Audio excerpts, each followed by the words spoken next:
Okay, sure. Yeah, go ahead and talk to me. What you got? Right. So let us suppose there is no God, right? Hmm. And atheism is the case, right? Hmm.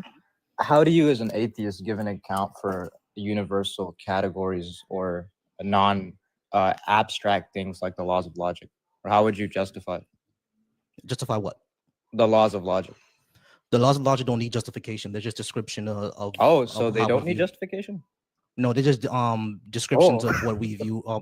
Hold on, stop interrupting, please. The laws of logic are just basically just descriptions of what we view of the universe as far as we know. That's like asking me to colorify to justify the color black. Like black is black. We don't need to justify it. It's just a description of what we view. right. So you're saying it just is, right? It just is, yeah. Right. Just is isn't justification. What do you mean? Because if you can say that the laws of logic just is, then I can say that God just is. Yeah, sure, but you have to go ahead and give me evidence of I something don't have happening to with God. because your evidence for the laws of, or your justification for the laws of logic is that it just is. By that same criteria, I can say God just is. No, you can't. The reason why you can't is unless you well, it depends on how you define God. If you define God as something that actually No, interacts with the hang on. universe, if Your you define God as something that actually interacts with the universe, you do have to justify that. I hang don't on. Your criteria was just is, right? no, that's not my criteria. You asked me Yes, how to yes, it was. no, you said how do I justify the laws of logic? I said that the laws of logic are just descriptions of our universe. Right. Do they need You're so justification? how do you Right. Do they define God? need, do the laws of How do logic need you justification? define God then? Do you find God as something that is just in the universe, a description of the universe, or Hang something that on. actually interacts with the universe? Dude, the criteria you gave me was that it doesn't need justification, right? If the laws of logic don't need justification, then by definition, I could believe in pixie fairies. And by that definition, I could be like, oh no, the pixie fairies don't need justification. What are you talking about? Yeah, sure, you can do that. Right. And that's the same criteria that you just said. Yeah, you can do that. You can believe in pixie fairies and say I don't need to justify it. Sure. Right. There you go. Okay. So what's your So point? wait, hang on. So is the laws of logic self-evident? As far as we see, yeah, they're self-evident. Right. So how do you distinguish what's not self-evident and what's theory-related? How do you distinguish what's not self-evident and what's what? Theory latent. Do you know what that means? I'm not sure what you mean by that. Right. So theory latent means contingent on other categories. Do you know what a category is? I know what a category is. Right. So you know Expeditiously, what hold on, yeah. expeditiously. If we're gonna talk, don't be condescending, because I haven't done that to you. All Dude, right. you said you So didn't know what theory latent was. hold on, wait. I said if we're going to talk, don't be condescending. All right. So here's what I would here's what I would say. Like you kind of putting me on the defense, but if you don't who believes in God, the burden of proof is on you. Oh, you said there is no God, so the burden of proof I is didn't on say you, that. actually. I didn't say that. You said there is no good evidence for a God. It says it right there. Yeah, I said there's no good evidence. I didn't say there's no God. Absolutely. Right. I don't mean that. So, and the criteria you gave for the laws of logic was that it doesn't The need laws of logic justification. have nothing to do with God, my friend. Like if you believe in God, you justify it. Right, but hang on. I just want to get this clear, right? The criteria you gave me when I asked you what is the justification for the laws of logic is that it's self-evident and it Mhm. doesn't need justification, right? If Okay, that's so the case, wait, hang on. mhm. If that's the case and you don't need justification and you're going to say it's self-evident, then I as a theist can also say that these things like God doesn't need justification and it's self-evident. Cool. You want Right? to And keep I'd be all justified right. because that's the same criteria you gave me. No, you wouldn't be justified in that because Right. Do you God's know not what ad self-evident. hoc? Do you know what ad hoc means? God, I know what ad hoc means. What I'm saying Right. is, So what I'm saying is, which God are you talking about? it doesn't matter. Yeah, it does. It just is. It does matter. It does matter because if you're talking about the Christian God can't be just is because the Christian God is defined as something that actually interacts with the universe. Wait, That you have to do hold you on, wait, understand the hold on, wait. The sorry. Christian God or the Abrahamic God is something that actually interacts with the universe. You do have to justify that. Right. So do you know what a syllogism is? Like, do you know what criteria is in philosophy and like Hey, how I'm bro, using hey, bro. I don't know if you noticed yet, but I don't do the whole Phil bro thing. Just talk to me. right. So I was using your criteria to say that if that's the criteria that you're gonna use based off of your worldview, then I don't have to give justification for my worldview because I'm Right. using the same Okay. I understand. I understand. you know We that. already been. Hold on. Listen, bro. We're going in circles. I already understand that. What I'm saying, that's why I asked, how are you defining God? If you define God in the Christian sense, that's something that does have to be justified because that actually interacts and and has an effect on the universe. So you do have to do that. If you say I don't want to, fine, we can end the conversation. But Right. if you're gonna say that absolutely exists, then I say, okay, cool, give me those reasons. Right. And the thing is, it doesn't matter. I could say it just is for any possible thing. I can say pixie fairies or the dog god exists. We already been through that, bro. Right, Yes, 'cause you if can. you Hold need- on, wait. hang on. Especially, we've already been through this. Yes, we can do that. That's why I keep asking you, which God? How are you defining God? Because I've heard some people define God as quarks and leptons. You know what I'm saying? So if you, that's their justification. God is quarks and leptons, or God is a universe. I'm asking you, how do you define God? Because depending on that definition, that may need to be justified. Hang on. And I'm saying it doesn't matter because I'm using the same justification. So why that are we you have. talking, bro? Why are we talking? Right. Because the position or justification that you gave me wasn't justification. it was Why are we talk and a talking then? fallacy. If you're gonna say that I don't need to do this, why are we talking? Because you just said I don't need to do this, bro. No, okay. I said yes. The laws of logic are self-evident. Right. Are you and they saying don't need justification? they don't need justification? So Right, yeah, if the laws you're of also logic saying don't you're need also saying so you're saying that God is self-evident, doesn't need justification. Cool. I'm using the The same conversation is criteria. done then. That's what I'm saying. Dude, The conversation. I'm What I'm saying, saying is what I'm saying expeditiously is our conversation is over. If Wait, you're you- saying that you don't need to justify anything, if you don't need to justify your belief, cool. I don't care. yeah. So hang on. So, So why you're are we sa- talking? What's the point of our conversation? Right. I'm showing you how just isn't a okay. I can give the argument for God. Don't. Why are you running, bro? Come on. Wait. I'm not running. I'm just fixing my phone. Okay. So I can give you the argument for God, right?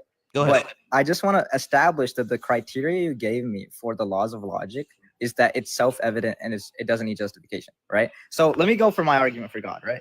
I'd be saying that all of these transcendental categories, like the laws of logic, the self, and universals, would be grounded in an analogia or something called divine conceptualism. And all of these things are grounded in the Trinity. For example, epistemology, metaphysics, and ethics would be grounded in the divine mind. And it's proven by the impossibility of the contrary, because the same way your position doesn't give you justification for these transcendental categories, whereas my position does, that's how I would saying, that's how I would be saying that God is, that's what my justification would be. None of that makes sense. Right. Can you restate it? No, because it made no sense. Exactly. So it's a fallacy of incredulity. So not only It's not a fallacy of incredulity. It literally doesn't yes, make it any is. sense. You just said it doesn't make I can- sense. I- It doesn't I can- make sense. It's not Okay, so you just want me to repeat exactly what you said. no, I'm that's saying it. what is the argument? Can you do you know what a transcendental argument is? I know what a transcendental argument is. I don't believe in Right. So transcendentals. what is the I don't you believe don't in believe in transcendentals. transcendental. So you don't No. believe in the self? What do you mean I don't believe in the self? You said you don't believe in transcendentals. The self is a transcendental category. No, I'm not. No, it's not. I'm a person. I'm Right. myself. Wait, you said you don't believe in transcendental categories. That's not transcendental. I am myself. I'm here. I'm not. Okay, I'm not. do you I'm know not what a somewhere. Hold on. I'm not somewhere otherworldly. I'm here. I'm not transcendent. dude, You see me. dude. Do you know what Kantian transcendental categories are? Listen, what I'm saying to you. You Stop said doing. you don't Hold on. believe in transcendental Expeditiously. categories, Expeditiously. Shut the fuck up real quick. Shut up real quick. All right. I You don't just do the. refuted Shut the yourself. fuck up real quick. No, you I don't. refuted Shut up yourself, real quick. bro. Shut up real quick. Shut up real quick. I You said don't you do. don't believe Shut in up real yourself. quick. Be quiet real quick. Wait, I dude. do not do. Shut up real quick. I do not do the Philbro thing. Just talk to me. I don't care Right. about You said you transcendentals. don't believe I in don't care about- transcendental categories. No, and I said I the don't, self I is a don't, I don't, I transcendental category.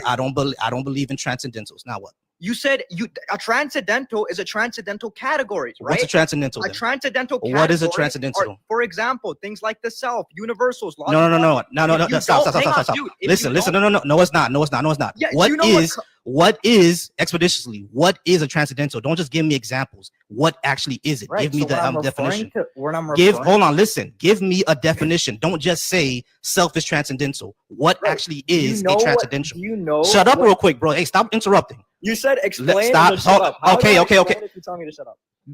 We have to wait until I'm done talking first. So explain. Wait and then until shut I'm up. done talking first. Okay. Wait until I'm done talking first. Wait until I'm done talking first. Okay. Okay.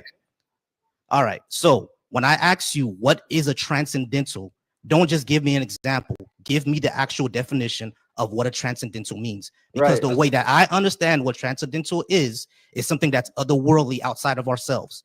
If that's not it, let me know what it is. I gotcha. So transcendentals are things that are the necessary preconditions for knowledge. For example, the self, which you just said, oh, I don't believe in transcendentals, dude. Hang on. The self is a transcendental category. That means you don't even believe in the self. That means you And knowledge is impossible at that point, bro. All right, that's not the definition of transcendental. Do you know what a word concept fallacy is? That's not the definition of transcendental. You think Transcendental, one word, you think transcendental, a word means the same for- transcendental, Dude, this is transcendental, too young, transcendental, bro. transcendental is relating to a spiritual or non-physical realm. That's a I'm word physical. concept fallacy, dude. I'm physical, right? Do you know what a word I'm concept physical, fallacy right? is? So I'm Do you know physical, what right? a word concept fallacy is? So I'm physical, right? Do you know what a word Am I concept physical? fallacy is? Am I Do physical? you think one word can mean So I'm the physical, same right? for every definition? So I'm physical, right? Do you think one I'm physical, word? right? Do you know what a word concept I'm fallacy physical, is? right? What is a word concept fallacy? So so expeditiously, am I physical or am I not physical? What is a So word am I concept physical or fallacy? am I not physical? Am I physical or am I not physical? You're making a Am word I physical concept or am I fallacy. not physical? Am I physical or am I not Dummy, physical? you're making a word. Am I physical or am I not physical? Literally, the transcendental in philosophy means relating to the spiritual realm. No, It doesn't mean what you said. You're the one who made that definition up. Do you know? I didn't make up a definition. The way that we use transcendental, the way that we use transcendental is exactly what I said. The way that we use transcendental is exactly the way I said. You know, You're coming up with another definition that's not accepted yet. Do you know what Kant? What does your definition come from? Where does your definition come from? Kant. Where does your definition come from? Kant, just Immanuel Kant? explained it to you. Yes. It comes from Immanuel Kant. Yes, Okay, dude. according to Immanuel Kant, it's presupposed and necessary to experience, like That's a priori. exactly what I just said. All right. So according to Kant, it's some conditions for knowledge. so according to Kant and Kantian philosophy, conditions for knowledge. like an a priori, right? Something. Conditions for some- knowledge. Stop repeating yourself, You bro. are the dumbest Stop atheist repeating. I've ever spoken to, bro. Okay, bro. Okay. Once you do the You disrespect, we know don't what a talk word- anymore. You don't know. Once we do disrespect, I'm not talking to you anymore. Once we do disrespect, I'm not talking to you anymore. Oh, Joyful was here. My bad, Joyful. I should have brought you up earlier. Oh, you're fine. I just wanted to point something out that he was saying. So what he is doing is he's making a category error because he was trying to say which a transcendental, like I understand what he's saying because that's what they all go to is even self is a transcendental, but because it's a precursor for knowledge. But that's the reason it's a transcendental is because it's a precursor for knowledge. I do not believe that that is a precursor for knowledge. So therefore, I don't believe in transcendentals because I don't believe there is a precursor for knowledge. Knowledge just is. Or knowledge is learned. It's a learned thing. Got it. There's no precursor for it. So even those arguments are just so obnoxious. Tag is the worst. Yeah. Tag is pretty annoying. And like I've always said, I'm not one of those Philbro people. So don't come at me with that. Just talk to me. You know what I mean? Because all that honestly gets into sophistry. And I have no time for that. I don't have patience for that. You know what I mean? Because we have to get into what is this category? What is that category? What does that mean? Just talk to me, bro. I don't understand. I don't care about any of that. Hey, CMAV, you can go ahead and request and come on up. Does it make sense? How's it going? Pretty good. All right. So you over 18 for TikTok purposes? Oh yeah, I'm 30. 33, I'm sorry. All right, cool. You disagree with what I got on the board? There is another. What about the devil? Do you believe in the devil? No, I don't believe in any of those mythological creatures. Oh, what about what about a creator? Was you created? Was I created? Yeah. No, I came from prime material. My dad's sperm and my mom's egg, and boom. So you wasn't created. No, I guess you can say created in that sense. Sure. All right. What about like using your imagination and like pretending to talk to God? What do you say about that? You can. All right. So I'm gonna try to do that right now. God, what should I say to this person? So those things on your face, those eyes. Do you believe that those are eyes? Yeah, I mean these are eyes. Like Yeah. these are what we call eyes. That's what we tell each other. But wouldn't the real eye be like your voice that's naming those eyes? Like your voice that's saying "I," and wouldn't that be the real I? I have no idea what you mean. Basically, what I'm saying is like, all right, so like the people are saying that those are drones outside, right? But though whatever those are, we're just making up names for them. The real drone is the one that's talking. Okay, I think I spoke to you before, bro. Like Yeah. I'm not gonna waste my time, man. I spoke to you before already. All right, y'all. Go ahead and keep liking the live and keep sharing it. Like the live and share it. CMAV, I sent you an invite, but you didn't want to come up. Standing on business, I'll go ahead and send you an invite as well if you want to come up, and we can go ahead and keep talking. Yeah, that was that was pretty goofy. I spoke to him last time because I was wondering if I recognize his screen name, and I have spoken to him before, and he's pretty much a waste of time. There's no point in talking to him.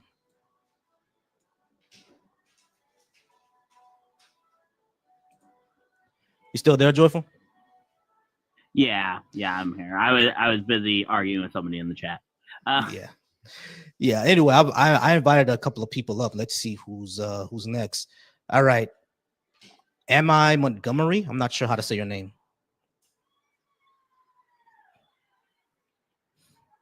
Oh, is that me on there now?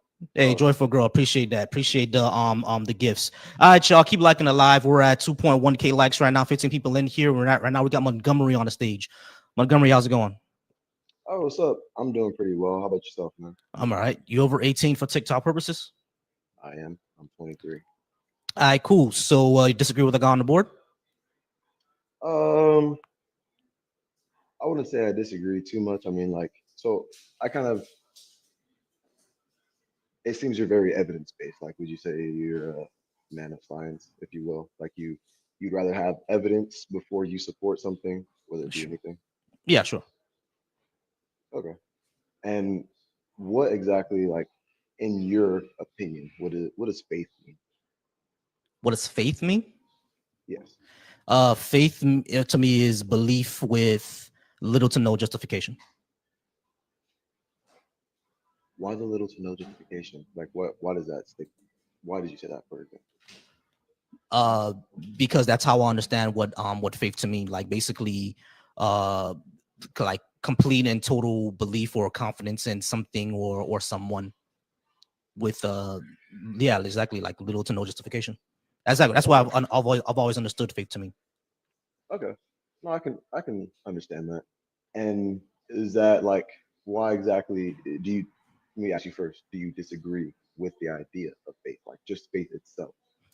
I don't disagree with the idea. I'm just saying that it's unreliable. Why so?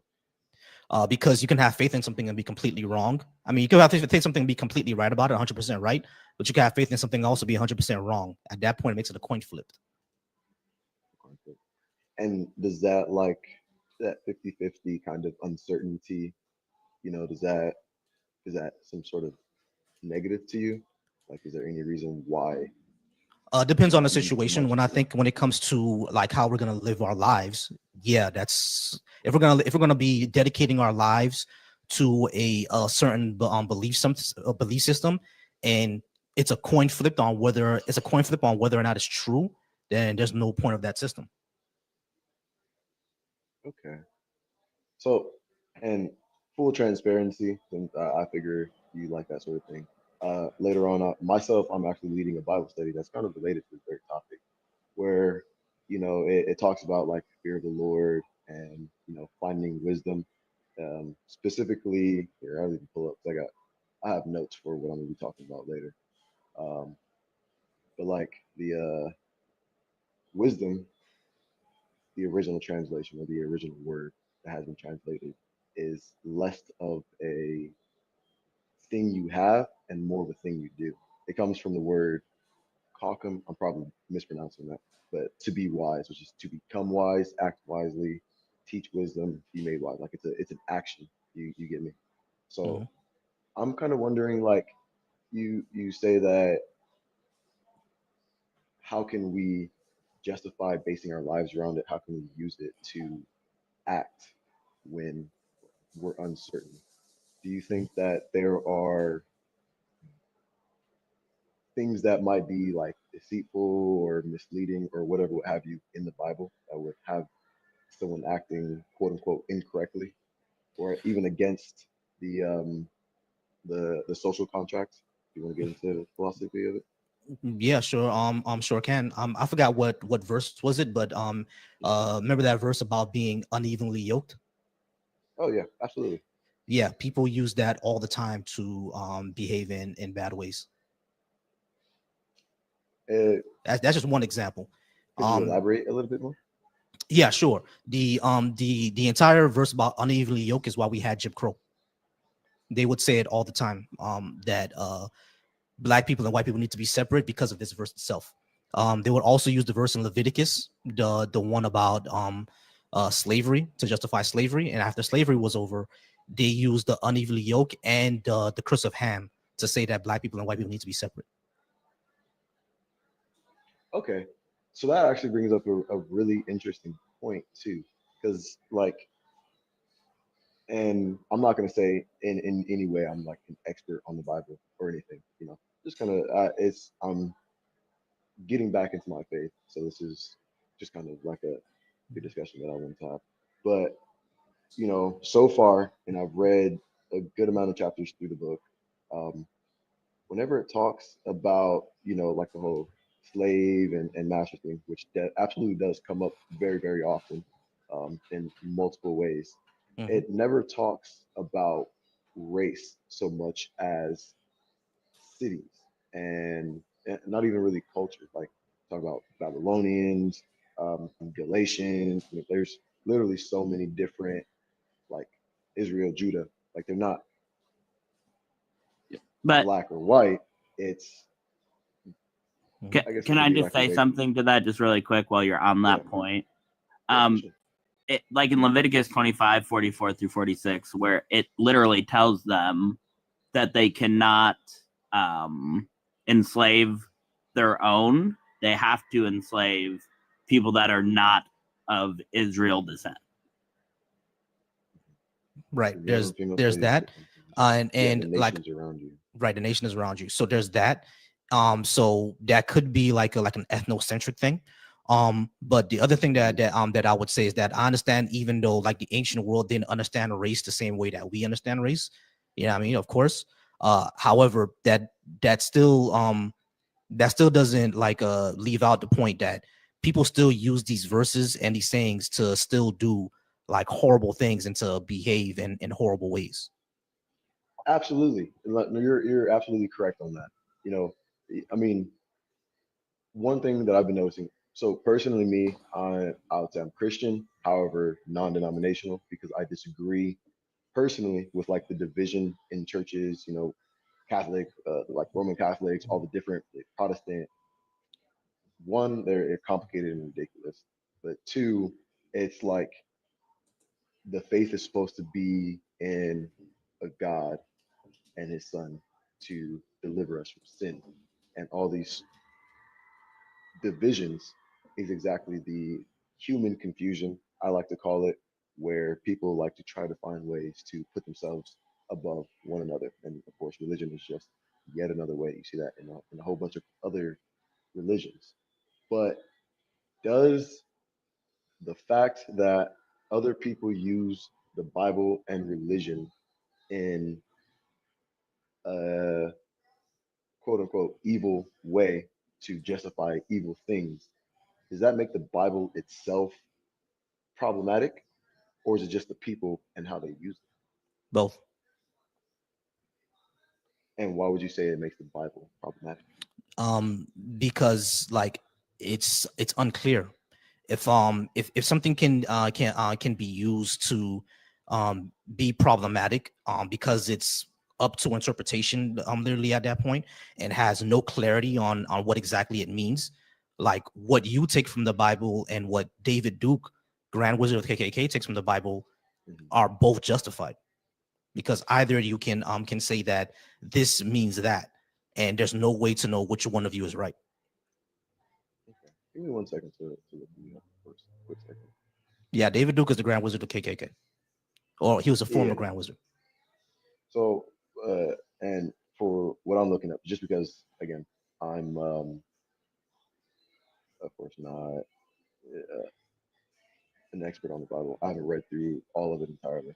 I'm trying Sure. to find kind of like where it where and how it justifies, you know, slavery and master, and like kind of like what exactly in the Bible it it says that relationship is. you know, because in most cases, you know, to me at least, like it seems very clear. You read through the Ten Commandments, you read through Jesus' Sermon on the Mount to kind of get those left and right limits. You feel me?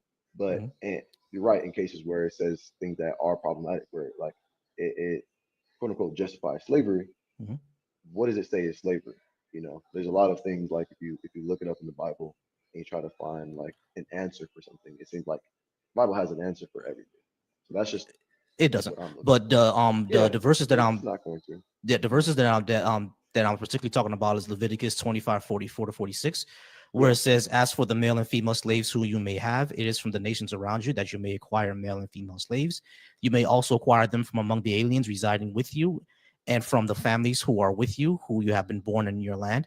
They may be your property. You may keep them as a possession for your children after you, for them to inherit as property. These you may treat as slaves, but as for your fellow Israelites, no one shall rule over the other with harshness." So in this verse, Yahweh actually gives an instruction of who's going to be the slaves, and says that Israelites are not to be treated as that way.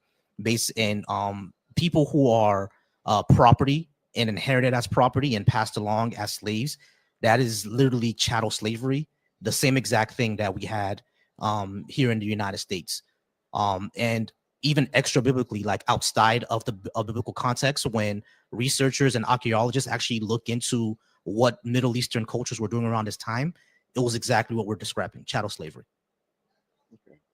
That's fair. Give me a second.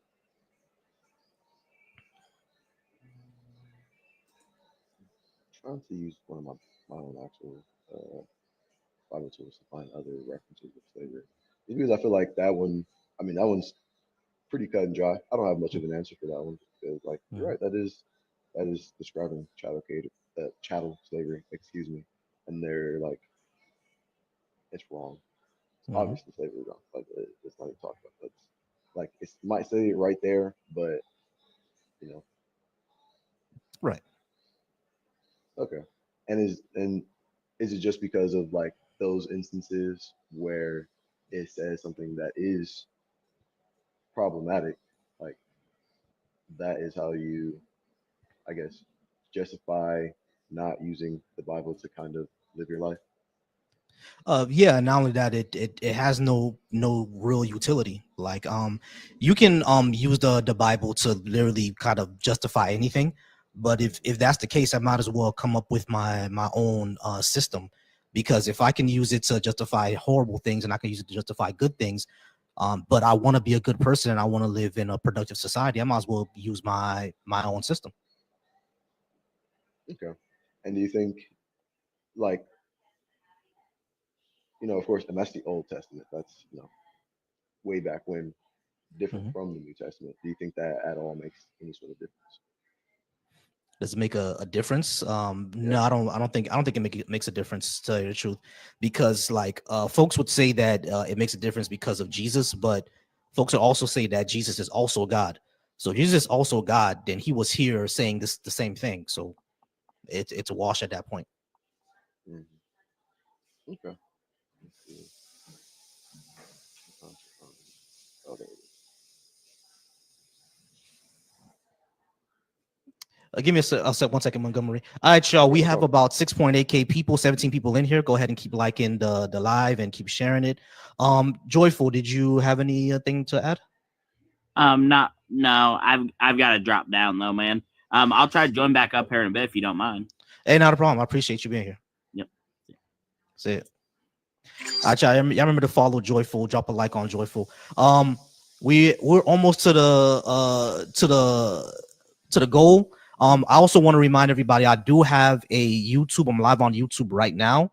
I'm not live on the vertical portion. I'm live on the horizontal portion because of I was having issues with my stream. But anyway, forget all that. I'm live right now on YouTube.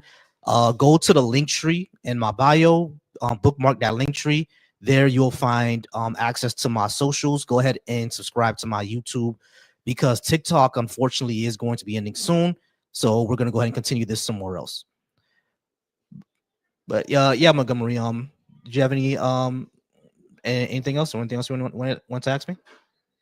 No, not really. I mean, I feel like that was a pretty good. That just shows that I have more research myself to look into. You know, I'm gonna use concordance. So I was actually kind of, of course, looking through. W Live, y'all. Do you know what translation you're using? I'm using the NRSV. There's going to be a lot of people who are going to tell you to use the King James version, but biblical scholars themselves will tell you that the King James translation is a terrible translation. We hit our live goal, W Live, y'all. Appreciate y'all. But people will tell you to use the King James, but scholars themselves will tell you that King James translation King James is a terrible translation and to not use it. They'll say like, and the problem with that is that like, so I was raised on a different Bible. I was raised off of the New World Translation, and there's always back and forth between religious scholars about which translation is loyal and which isn't. That one's kind of tough, just because the Bible is a 1,000-year-old book, and either which way, it's not going to be perfect in any sense. Right. Yeah, definitely. Yeah. Okay. Yeah. No, that just gives me a little bit more research on my own to figure out. So that was pretty much it. I appreciate it. Not a problem. I appreciate you being here. Yeah, of course. All right, have a good one, man. See ya. All right, y'all. Y'all go ahead and keep liking the live and keep sharing it. We're gonna go ahead and try to get more people in here. If we don't get more, then I'm gonna go ahead and do a quick reset so we can go ahead and get more people in. By the way, the last person that we had, or the first guy that we had, was talking about Kantian transcendentalism. According to Kant himself, transcendental is outside of your mind, outside of your sensory experience, outside of your sensory evidence. So even under Kant, the self isn't transcendental, because yourself has sensory evidence. Like it's this is why I don't do the whole Philbro thing, because like 5 minutes into actually looking into what they're saying is basically useless. Like you find out what they're saying is a whole bunch of shit anyway. Like that's why I don't do the Philbro thing. I just say, just talk to me. Don't do the Philbro. I don't care about syllogisms. I don't care about P not P. I don't care about categorical thingy-mabobber. I don't care about any of that. Just talk to me and we can see how we can reach either a common ground, or why we disagree with each other, or where we're talking past each other. Let's just talk. You know what I'm saying? All the the Philbro shit, I don't do any of that, because it always leads to these type of like ridiculous arguments. What does the self being transcendental have to do with anything? Like it literally has nothing to do with anything. You know what I'm saying? Like we don't need to talk about stuff like that. Like I know philosophy is interesting. You know what I mean? I actually think that we should introduce philosophy into high school. It would be great if we can. Yeah, I mean, because philosophy is a very fascinating topic. But when we're actually having a discussion and talking to each other, we don't need to talk like grad school philosophers. Like a lot of us might not even know what we're talking about. You know what I mean? All right, y'all. But again, go ahead and keep liking it live and keep sharing it. This week I'm doing religion. Next week is going to be politics. I appreciate everybody being here. Hopefully we can get more guests. If we don't get any more people who would like to come up and discuss, I will do a reset. So hopefully we'll go ahead and get more people, or I'll do an entirely new topic. This week is religion. Next week is going to be philosophy. Yep. This week would be this week is religion. Next week is philosophy. And again, appreciate you all being in here. Right now, Skits is live. Who else is live? Skits is live. Justin is live. Christ Before Jesus is live. There's a lot of people who's live right now. Jonesy, next week I'm going to be doing politics. I'm going to be doing politics next week. I'm going to keep it on religion, but I might be able to give y'all a preview of what I'm going to do next week. Let's see if I can give you a preview.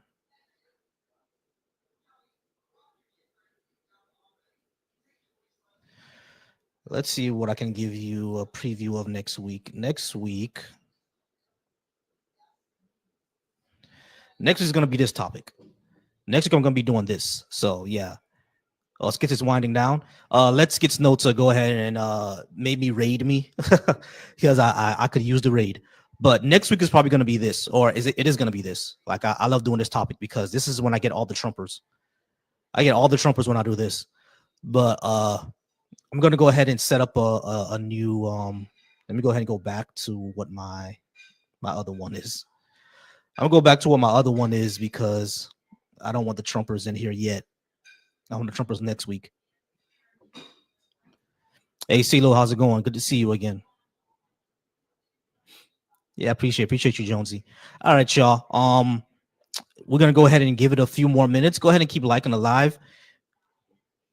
We're gonna give it a few more minutes. Go ahead and keep liking the live. I want to get a few more people in here. If we don't get anyone else, to come in here within the next few minutes, we're gonna go ahead and do a quick reset, and hopefully we'll get some folks. And again, y'all, go ahead and please subscribe to my YouTube. Unfortunately, we're gonna have to go live there after TikTok ends, and I'm gonna need to do something with this computer because every time I try to use Streamlabs or something like that, my computer acts all wonky. So I need to get a better graphics card. We're almost at 10K likes, y'all. I think the moment that we hit 10K, I'm gonna go ahead and do a reset so we can get more people in here. We'll go ahead and get the arguments going again. Shout out to anyone who's watching me on YouTube right now. On YouTube, I'm live on the Black Atheist Coalition, and I'm live on my own YouTube, Falsy Thoughts.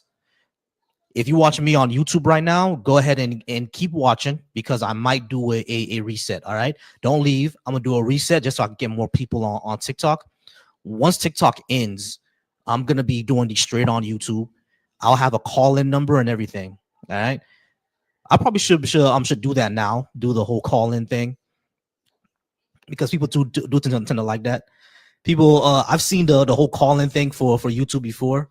I might do that. As a matter of fact. I might do the call. Well, actually, I do have a Google Voice number, and I already set it up. So, once we're over on YouTube permanently, because TikTok will be banned, I'll start doing.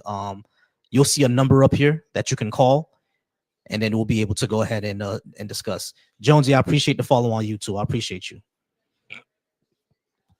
Definitely appreciate the follow on YouTube. You never seen that before? Yeah, I've seen a few people do that. They have a Google Voice number, or I think they have a Skype number or something like that. And they set up the number on their background, and they let people call in. It's pretty cool. So that's what I'm gonna be that's what I'm gonna be doing. Once we go over to YouTube, that's what I'm gonna be doing. I might still stream the TikTok. Stream the TikTok because the app will be gone from the Apple Store, but like people are still gonna be able to use it. Yeah, I mean, you're still gonna be able to use it. It'll just be gone from the App Store. So we have about 30 to 40 more days until that's gone. So what I'll do is if I still stream to YouTube or to TikTok, I'll just have my phone number so people can go ahead and call in, and then we'll go ahead and talk over the phone.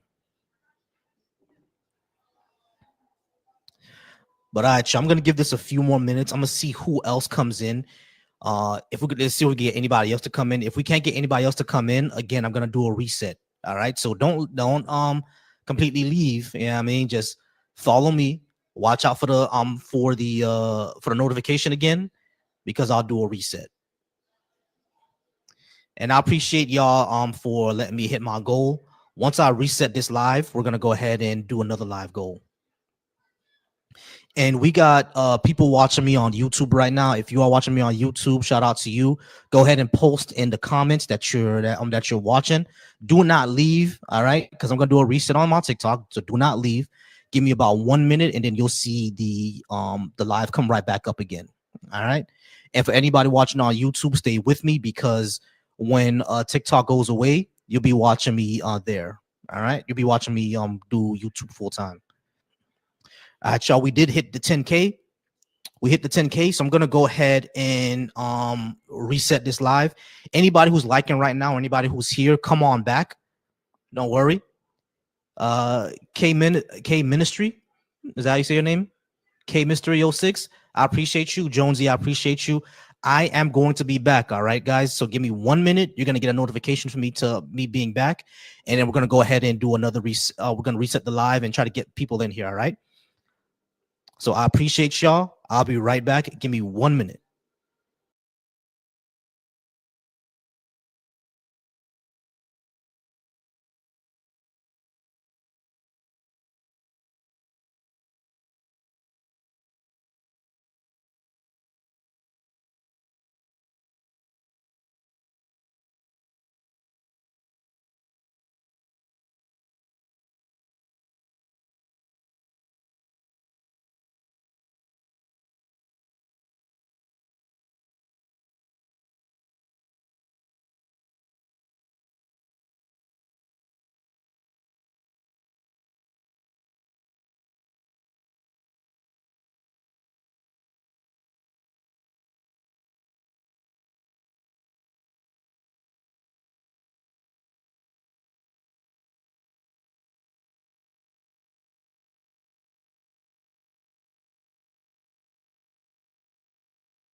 Yo. Yo.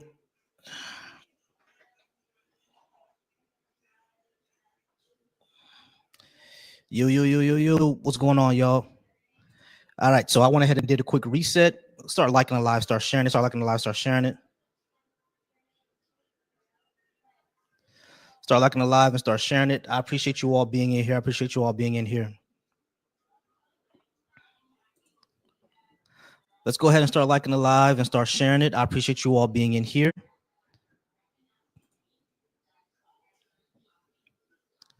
I tried to do a quick reset. Just had to do a quick reset just to make sure that we get some people in here. I do see folks joining in right now. I do see folks joining in. Y'all see the topic of discussion. Go ahead, and if you disagree with what I got on the board, go ahead and come talk to me, and then we'll have a discussion. We'll get a discussion going.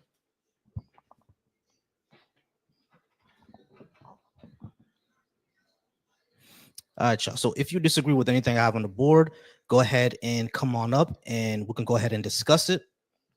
Again, I appreciate you being here. Go ahead and start liking up the live. Y'all go ahead and start liking up the live. Go ahead and start liking up the live, and we'll go ahead and we'll talk.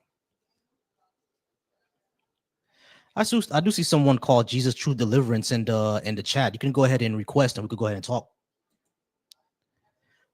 I do see some folks coming in. I know not all y'all agree with me. Not all all y'all can't agree with me. I know that for sure. Will and Will.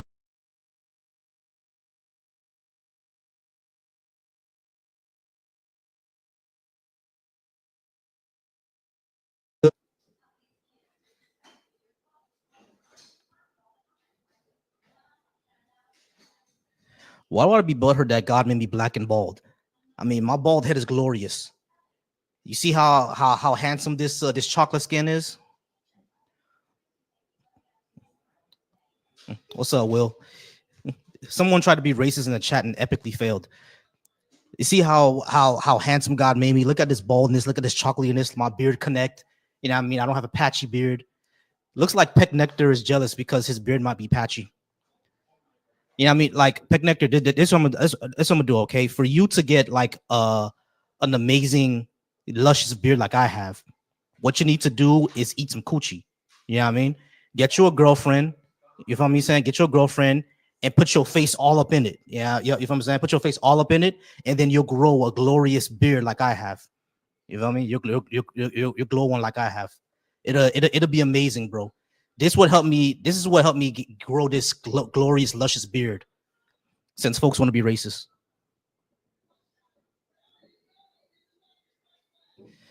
Yeah, Peck Nectar. It's racist to say that I'm hurt because I'm black. I'm not hurt because I'm black.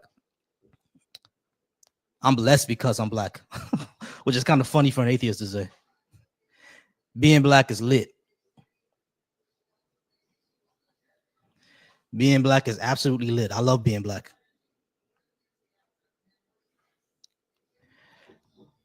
All right, y'all. So go ahead and keep sharing. Go ahead, keep sharing. If you do disagree with what I have on the board, go ahead and request up, and we can go ahead and have a good discussion on it.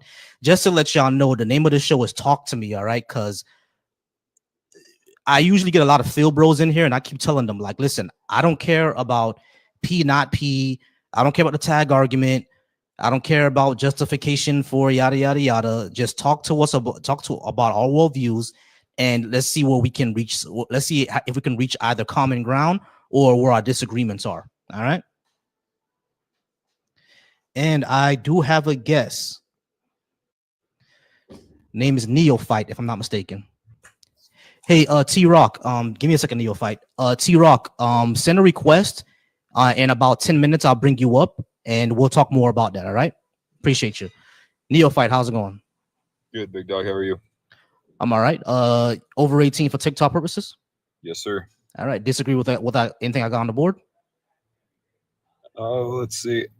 I'd say everything besides holy books or claims of a god and evolution, because I am a theist, but I think evolution is just fine. All right, cool.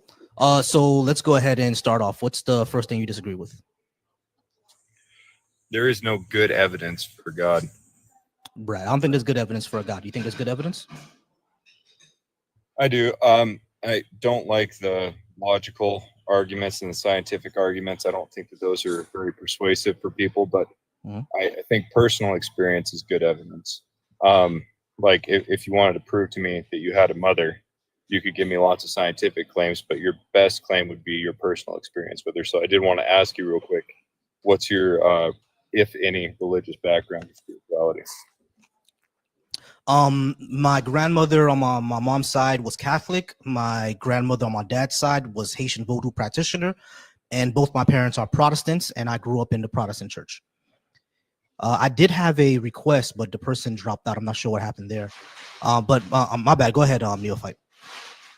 Just curious if you ever had any luminescent spiritual experiences in your life.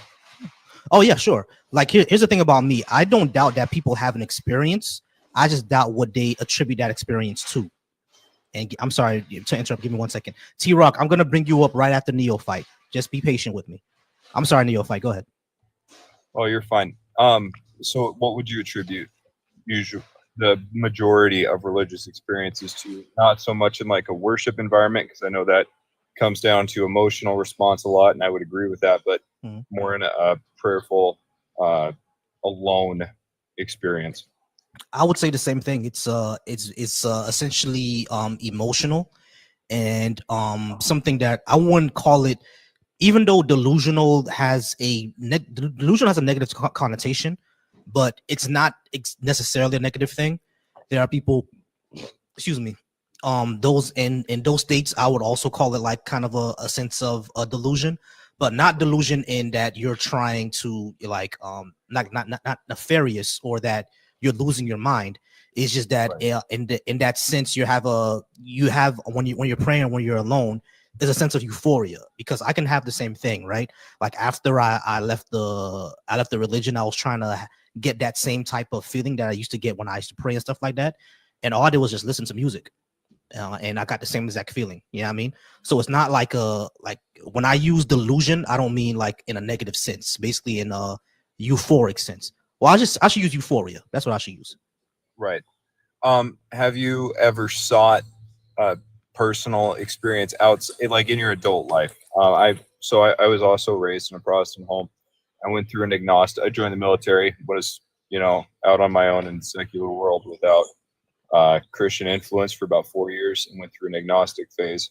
And I've come back at it from a more experiential angle, and that's been very beneficial for me. So, as an adult, have you sought out any, I don't know, euphoric experiences from like a scientific worldview? Because like I enjoy psychology and neuroscience, and try to use that to the best of my ability to figure out what I'm experiencing. But then you get synchronicities, you get things, and again, I don't expect you to take any of my personal experience for evidence, but I would be curious to hear what if you've had any similar experiences as an adult, or any interest.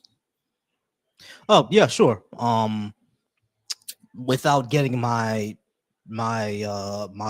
TikTok taken down, there are certain substances that you can ingest that give that same, if you understand what I'm saying, that give that same feeling. There's a plant that's green. You know what I mean?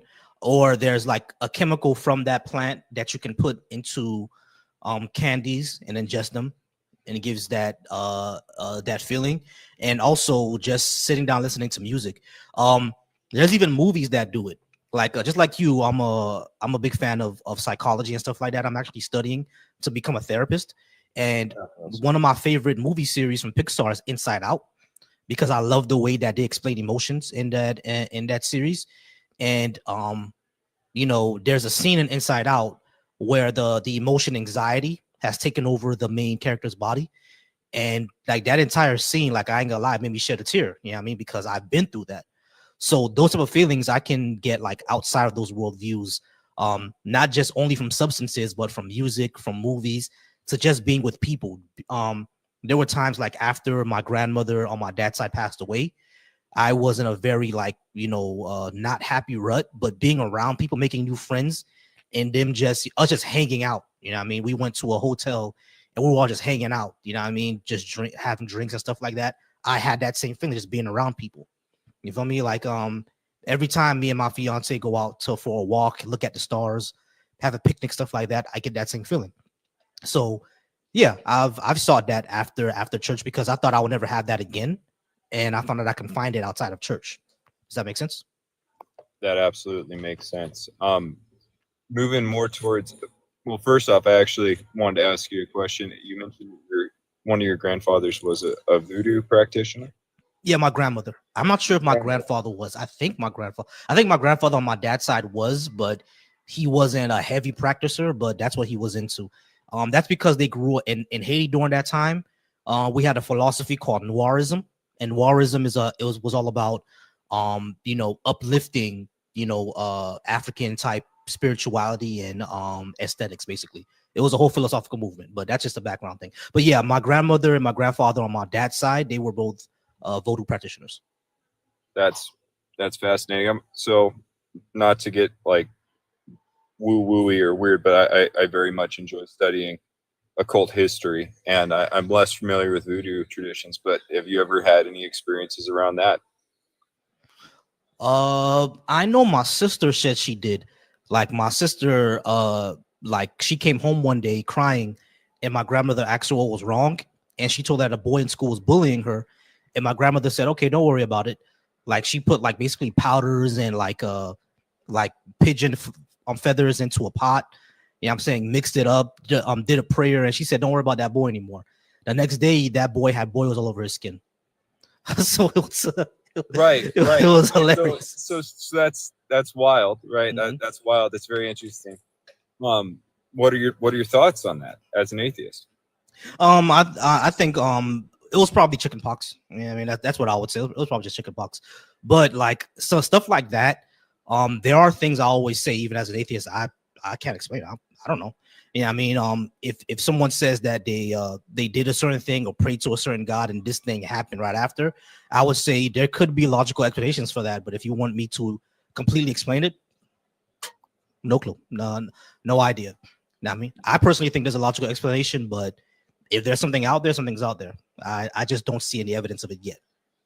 Fair, more than fair enough. I think my biggest reason for belief in God has been the ridiculous amount of small, you can call them synchronicities from like a psychological angle of requests or experiences that are tied to things that I would consider spiritual, things that aren't mentioned to anyone or couldn't be, like, again, from a personal experience point of view, I wouldn't leverage this as evidence to anyone else, but to the point of which statistically I've found that to be the most logical and reasonable explanation. And I guess my next question for you is, are you curious at all if there's a God, or are you just fully convinced that there isn't?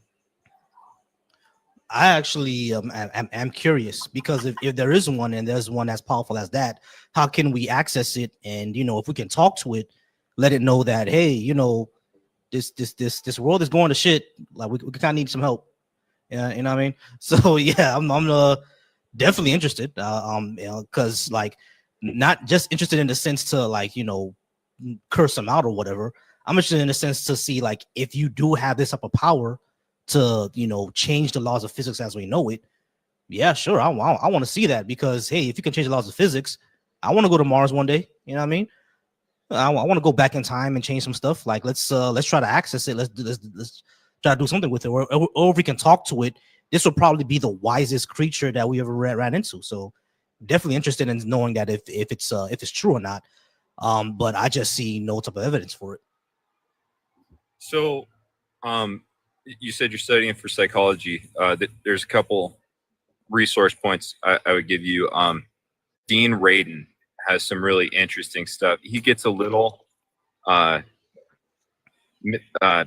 magical, I guess, with his terminology. So, but he's a college professor, and he's been involved in a couple of different government studies regarding psychology and consciousness. So Dean Radin is a good resource. And then Roger Penrose is another one who deals more with the quantum effects of things, which is really interesting. Multiverse theory was something that particularly caught my interest from him. But for you personally, if you are interested in those things, I don't know if you have any experience with fasting.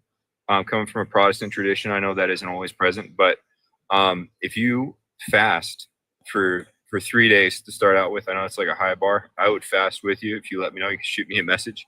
I would be curious to hear what kind of results you have. You don't need to pray to anybody directly, but like, as an atheist, you can do this as a controlled experiment and record your results, right? And then look at the end of the day, be like, what part of this is like hunger induced? Is there any psychosis I'm experiencing? And at that point, even if you're unconvinced, you can take that and discuss that with other intelligent and rational human beings. Oh, sure. Yeah. And fasting was part of our traditions. My church was more Pentecostal that I grew up in, so they fasted all the time.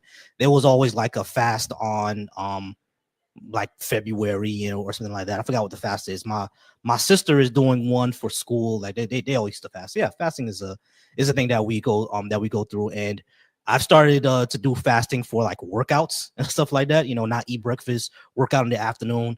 I gotta go back to that, as a matter of fact, because I gained like 20 pounds. Well, I need to get it together. But yeah, other than that, yeah, I don't mind fasting. I usually do it for like health and workout reasons rather than spiritual ones.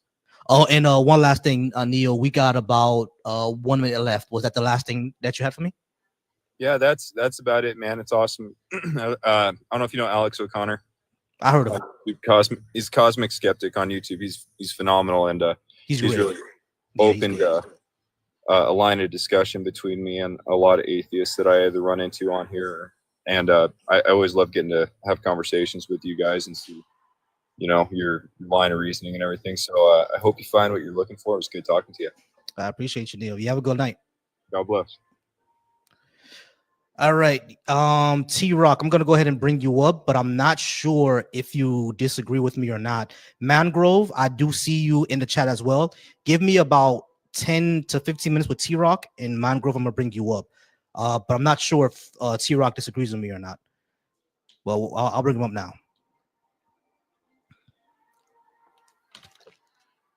Hi, how are you doing? How's it going, Rock? I actually agree with every single thing that you made on the screen. So Oh, okay. I'm not off.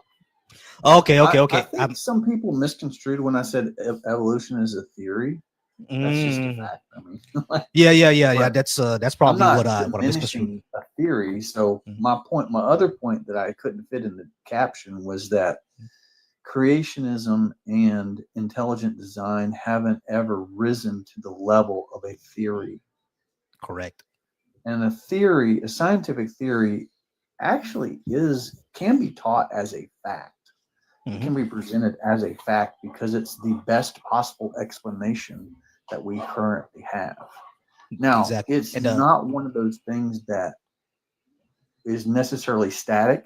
So if there is a better explanation come along, it can be revised and it can be adjusted, or it could be done away with if something like has an overwhelming, like more evidence and it debunks the other thing. But I don't think we're ever going to get to that point with evolution because there's just such a mountain of evidence for it. Of evidence. So exactly. T-Rock, quick question. Are you like a biologist or a paleontologist or any expert in one of those fields? No, I'm not. But I did take biology for majors only, so I have a love for it, and I have taught science, but just at like a fifth grade level, so in a private school. No, I was only asking because I want to follow as much of those people as possible and communicate with them, so I make sure that when I talk about evolution, I'm not saying the wrong thing. You know what I mean? Because there were a few biologists who came up to me and be like, "Hey, I appreciate what you were saying, but you got this wrong and that wrong and this wrong." You know what I mean? So I just want to make sure that I'm saying the right thing. I'm smarter than the average Joe when it comes to that. Like, I'll say that. Like, I'm more educated. I have, cumulatively speaking, about over 20 years of college. So I'm kind of a liberal arts kind of guy. I've studied a lot of different things. But I'm currently a janitor, a custodian. So I'm pretty well educated, you know. Now you're probably like a Goodwill Hunting type of guy. Give me 1 second. When I saw that movie, I was like, oh wow, okay, I like this. Give me 1 second. Raiden, I do see you in the chat, and Mickey, I do see you in the chat as well. You guys go ahead and request.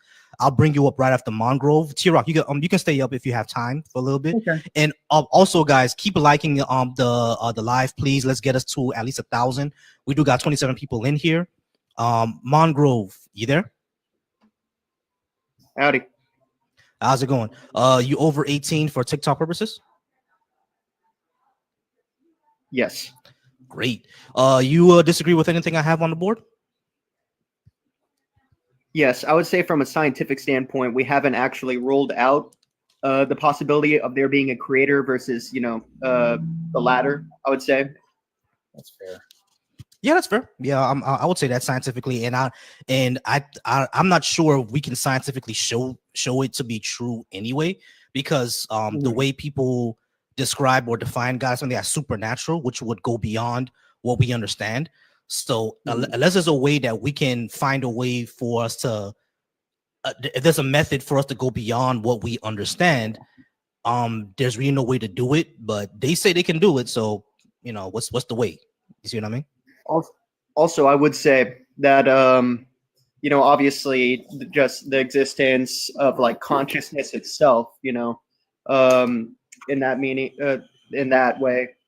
Kind of almost points to that of like intelligent design, even though some people might debate otherwise, but it is statistically almost improbable for like complex just the idea of consciousness, like what's the need for from like a natural biological standpoint, what was the need to develop or like evolve, you know, consciousness, I would say that kind of almost points towards something greater than just like the natural plane that we're on like right now. So that would be my like my argument for there being a creator. You know what I mean? Not necessarily, you know, in like the in like Yahweh or like any gods that have been mentioned in like, you know, the religions we have. Not necessarily. I'm not debunking that either, but what I'm saying is that I feel as from a scientific standpoint that it almost points towards there being an intelligent creator or a design. Understood what you're saying. I think T-Rock may have something to say about that, but for me to say it first, when it comes to, I wanted to mention a couple. I had two things I wanted. One thing I wanted to ask you. So you came up here. The first thing you said was, "I think we can't rule out a creator." Did he? He didn't say anything like that in his prompt behind in his background. Did he? No, I just said there's no good evidence for it. I'm not completely ruling it out. I just don't have any. But good I evidence. just want to clarify something, because when you say there's no good evidence for something, that's not the same as ruling out something as a possibility. Right. But I don't think I personally have kind of ruled out God, because I've spent so much time considering it, and it's really kind of a waste of time at this point because there is no evidence really. And I mean, I went to Bible college. I'm a former Christian, was going into ministry, did evangelism. I've experienced the Holy Ghost, all these things. But I would, but let me just answer what you were saying, Mongrove. When it comes to consciousness, as far as we know, consciousness, I compare it to something like fire. You know what I mean? Like if we say what is fire, we can only describe what makes it. We don't know what it actually is. We know that it's an element, but fire is basically an emergent property of, you know, other elements. Just like consciousness. Consciousness is basically an emergent property as far as we know. Same thing with intelligence. They're emergent properties as far as we know. And for us to evolve them, if I'm understand this correctly, T-Rock can correct me on this. When it comes to evolution, it's not really a goal or a ladder. If you're going to say that evolution has like a goal, the only goal is to survive. So the reason that we developed, you know, consciousness and intelligence is because it was more conducive for our organisms to survive. It's probably more complicated than that. Again, none of us are experts, but like that's the basics of it. Why did we evolve consciousness? Because we needed it to survive. That's basically it. I totally agree with you on that. I would argue otherwise. I'm sorry, one at a time. I would argue otherwise. First, I would like to state that there has been studies though, like kind of like there has been irregularities. You know, I don't know if you're aware with this study where they had a group of monkeys on 2 islands, right? And they taught one group of monkeys like a how to use something, right? And like they those monkeys all learned how to use like this tool or whatever on how to like eat crabs or something. And then without like any contact, right? These monkeys on a whole different island, no way of contact, right? After those monkeys started learning that, they themselves like found out this skill and started developing it themselves. But it's like the study, and I'm not pointing to that one specifically either. There's like many studies I'm sure you're aware of like a whole bunch of. Can I stop you for a second? Yeah, absolutely. Can I stop you for a second? So I am someone who I consider myself to be an academic, and so you need to actually cite that source. So there's several reasons why you need to cite a source, because first of all, you might actually got a few things right about that. That might be a real source. Okay, number one. Number two, however, even if it is a real source, how do we know that you didn't misrepresent the findings of that source? Yeah, but I'm not only pointing to that source as well. I mean, I see your point from there, verifying like a source. Every source that we have different sources, like from the CIA as well, where we got like, before you start getting into the CIA thing, okay, which I always is a red flag for me when people start bringing up the CIA, you know, from a government entity. Yeah, well, yeah, that's always a red flag that people are starting to get really weird with it. But But when you say that, you're saying there's they is a study. They is not a source. They is never a source.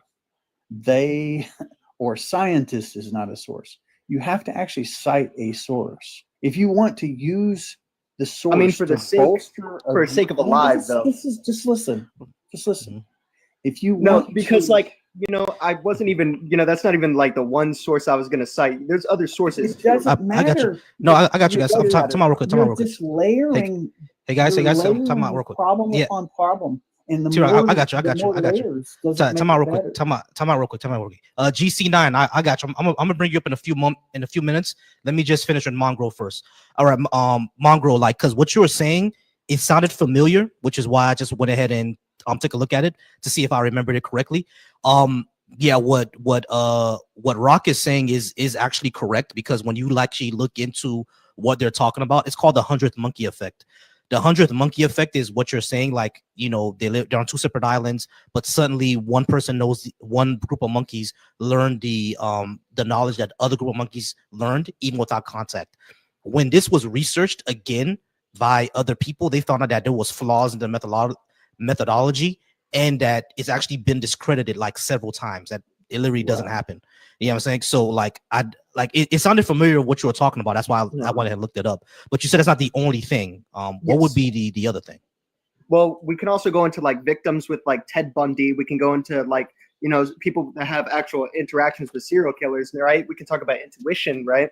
And the multiple cases of intuition, you know, just like the nature of consciousness. How much evidence we've had for like just, you know, like almost like the hive mind theory, you know, or like stuff, how like certain patents, right? Like when somebody comes up with an idea, it seems like almost like another person on the other side of the world comes up with the same idea, files, they have no connection. I'm talking, that's basically what I'm referencing, right? Is like some irregularities, almost like a supernatural effect, right? Where it's, you know, it's above the what we perceive. You know, there seems to be a superior connection, you know, with the consciousness and in the mind. And that's what I'm kind of referencing when we talk about higher powers. You know, it's beyond what we can perceive. You know, and that's basically what I'm trying to say here. Gotcha. I know Rock wanted to say something about that. Rock, go ahead. Yeah. So Mangrove, I think you actually answered your own question. I noticed you used the term hive mind. I just watched, I like to watch nature documentaries, and one of the documentaries I just watched was wonderful. It was on birds, and they were showing these starlings and this swarms of starlings, you know, and how they move together.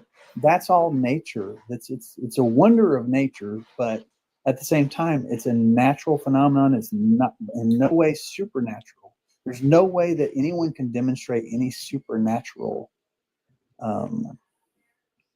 regarding that. Would you think, when you look at birds, you know, in flocks, do you think that's supernatural, or do you think that that's natural?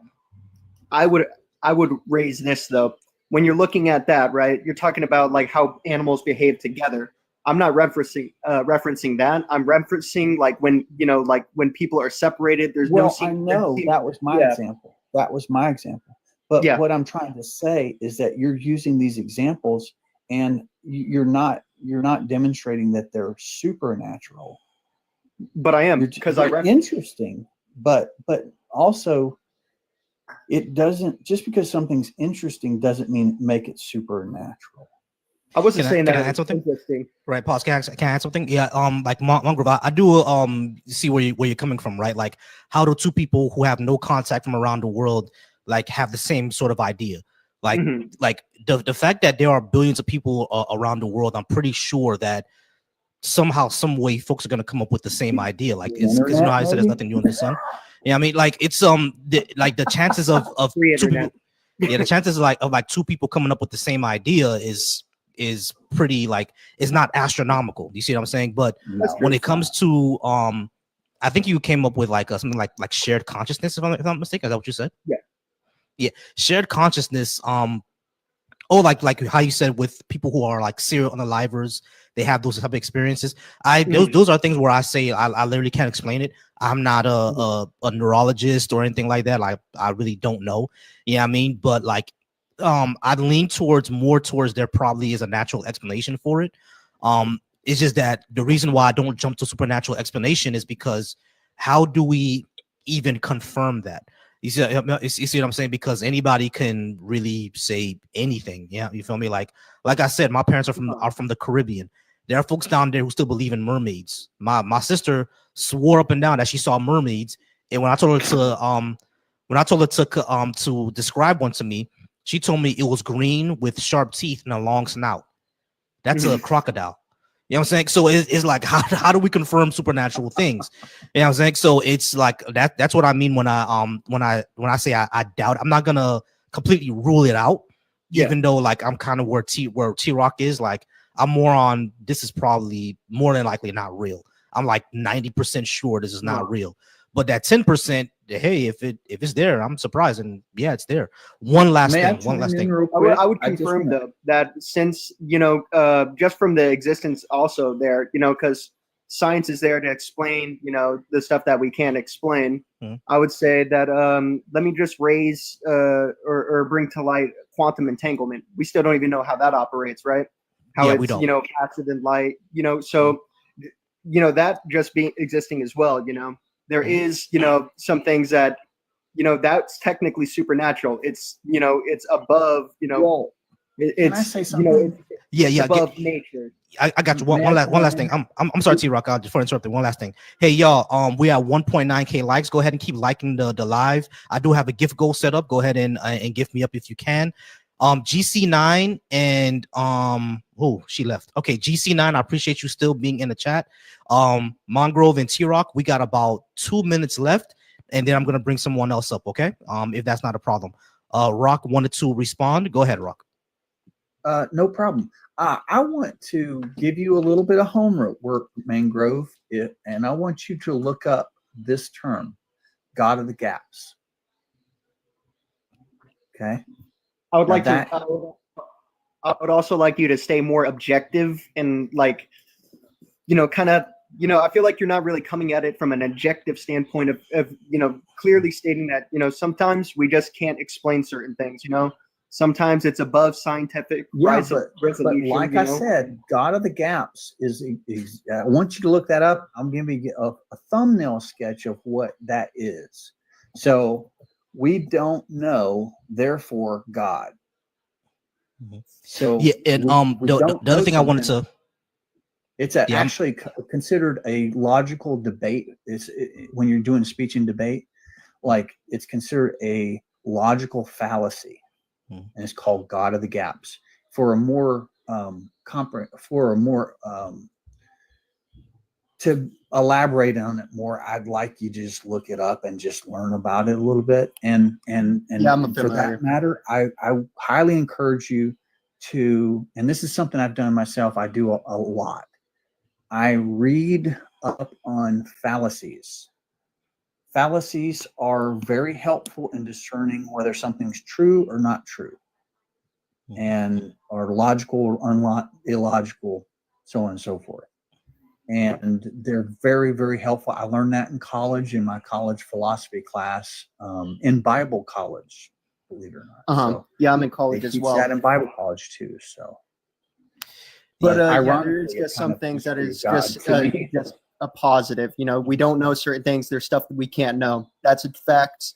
It will always be a fact that there's stuff where we can't know, and we can't, we can't discredit things, just because there could be a possible, explanation to it. I just pause up real quick. We are out of time for both of you. Okay. So I do appreciate you both being here. Thank you very much for having us. Hey, not a problem. You guys have a great one. All right. I'm gonna go ahead and bring GC9 up next. The last thing I want to add about when it comes to like quantum entanglement, we actually can like kind of not verify it because we don't know how it works. But like the fact that we can detect it shows that it's in the natural world. You see what I mean? So that's one thing that we need to recognize. Give me 1 second, y'all. I'm just adding a moderator. Because Jonesy has been great and helping me out here. So Jones, I'm gonna go ahead and make you a moderator. If you see people who seem to disagree with me and everything like that, go ahead and request them up and have them join. All right. I'm gonna see if I can make you a moderator. All right, Jonesy. All right, GC9, give me a second. I'm gonna bring you up in one moment.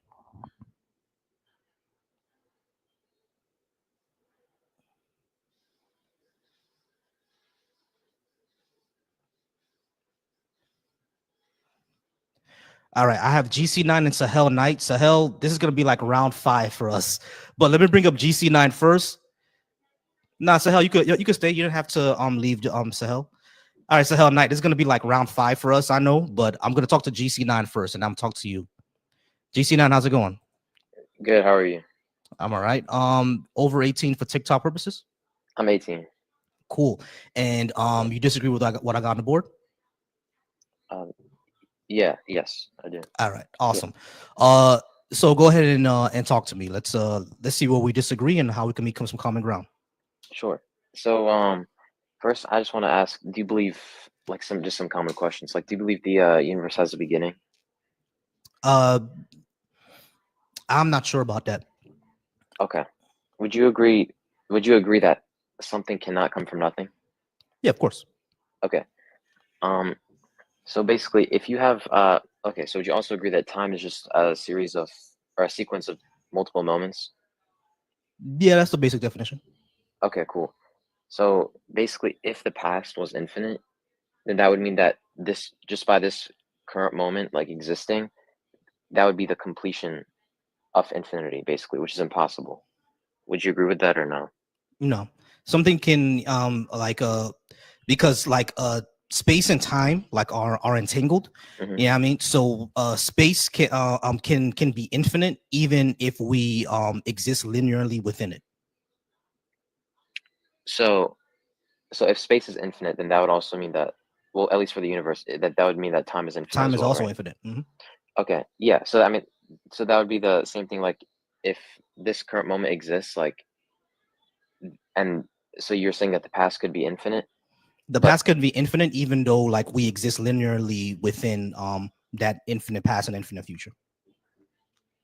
Okay, but so just on this specific point, like specifically, like, why don't you agree that this moment is, like, if the past is infinite, then, because obviously the present is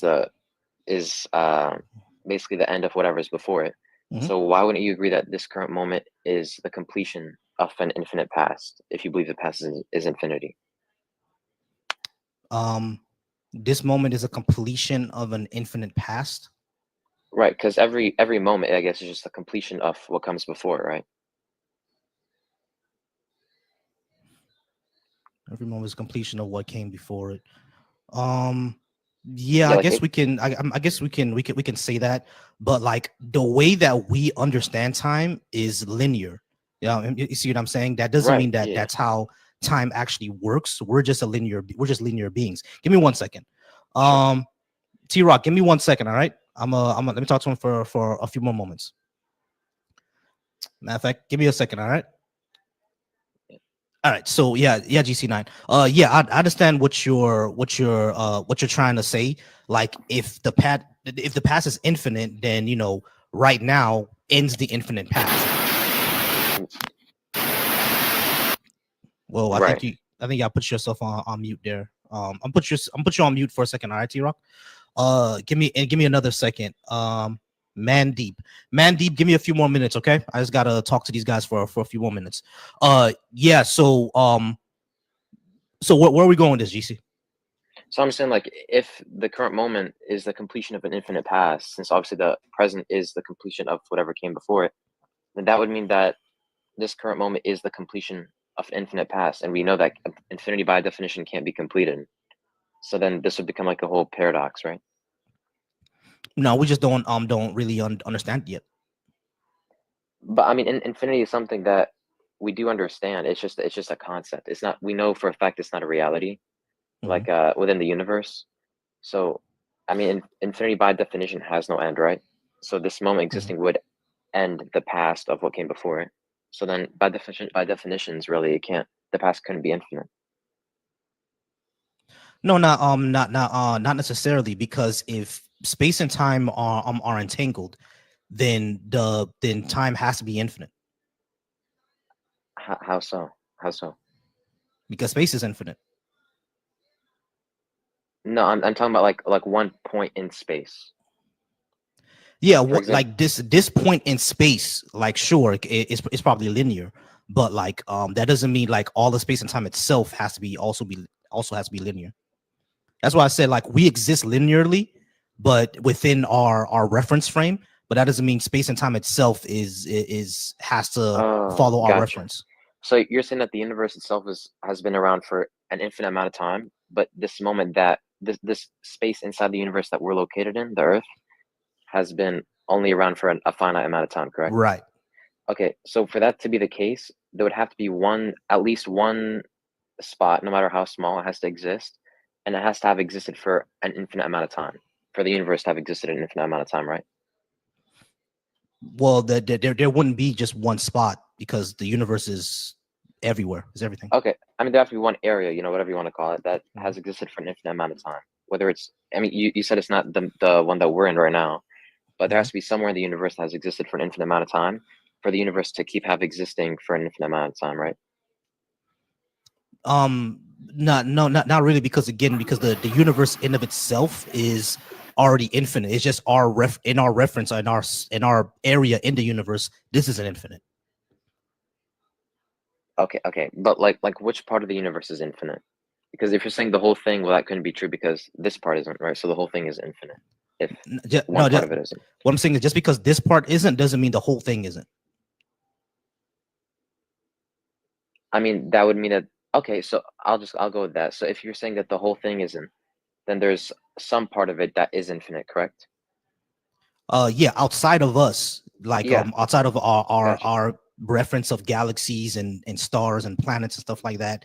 Yeah, outside of that, like I said, space time, that part is infinite, or seems to be infinite. I would say.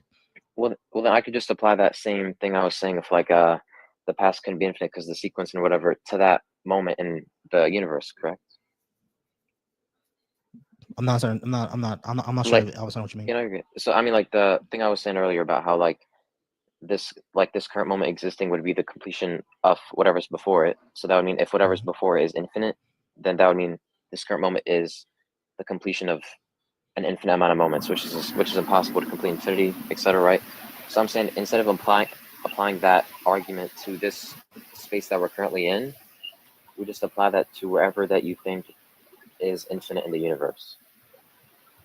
No, because those are two separate things. Just because we exist linearly doesn't mean that space time also does. Like we kind of already went through that. I mean, but you would agree that everyone in the universe, no matter what, has time, right? Yeah, we're within time and we're within space, but that doesn't mean space time in of itself has to be linear. I mean, okay, so what part of my argument do you not agree with then? Because I give you an argument that it can be infinite. You're you saying that this moment is a completion of infinity, so an infinite time can't exist. What I'm saying is that the way that we understand time, because we're within it, the way that we see time is because we're linear beings. We have a beginning, we have a middle, we have an end. That's the way that we understand it. But that doesn't mean time itself has to follow our reference. So you wouldn't, but I mean, time is changing, right? So how can something change without an initial state? You're saying that this change of states of the universe has no initial state. You know what I mean? Right. Time and space probably likely always was.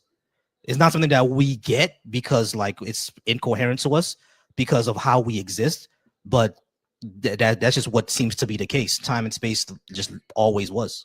I mean, I agree that something can always exist, but like if something is changing its state, then okay, for example, if something has existed, okay, there's one thing, for example, I don't know, a cube, okay, and then this cube gets a part of it cut off, right? And then it has another part cut off, and then has some things added onto it, whatever, right?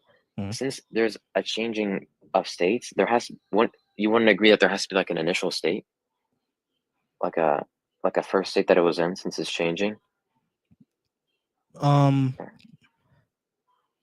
Not necessarily. It could have always been. Like I'm not sure how to really respond to that or what it has to do with anything. No worries, man. I'm just saying, like, well, yeah. I mean, let me just go forward with it then, I guess. So, like, how this has to relate to what I'm trying to say.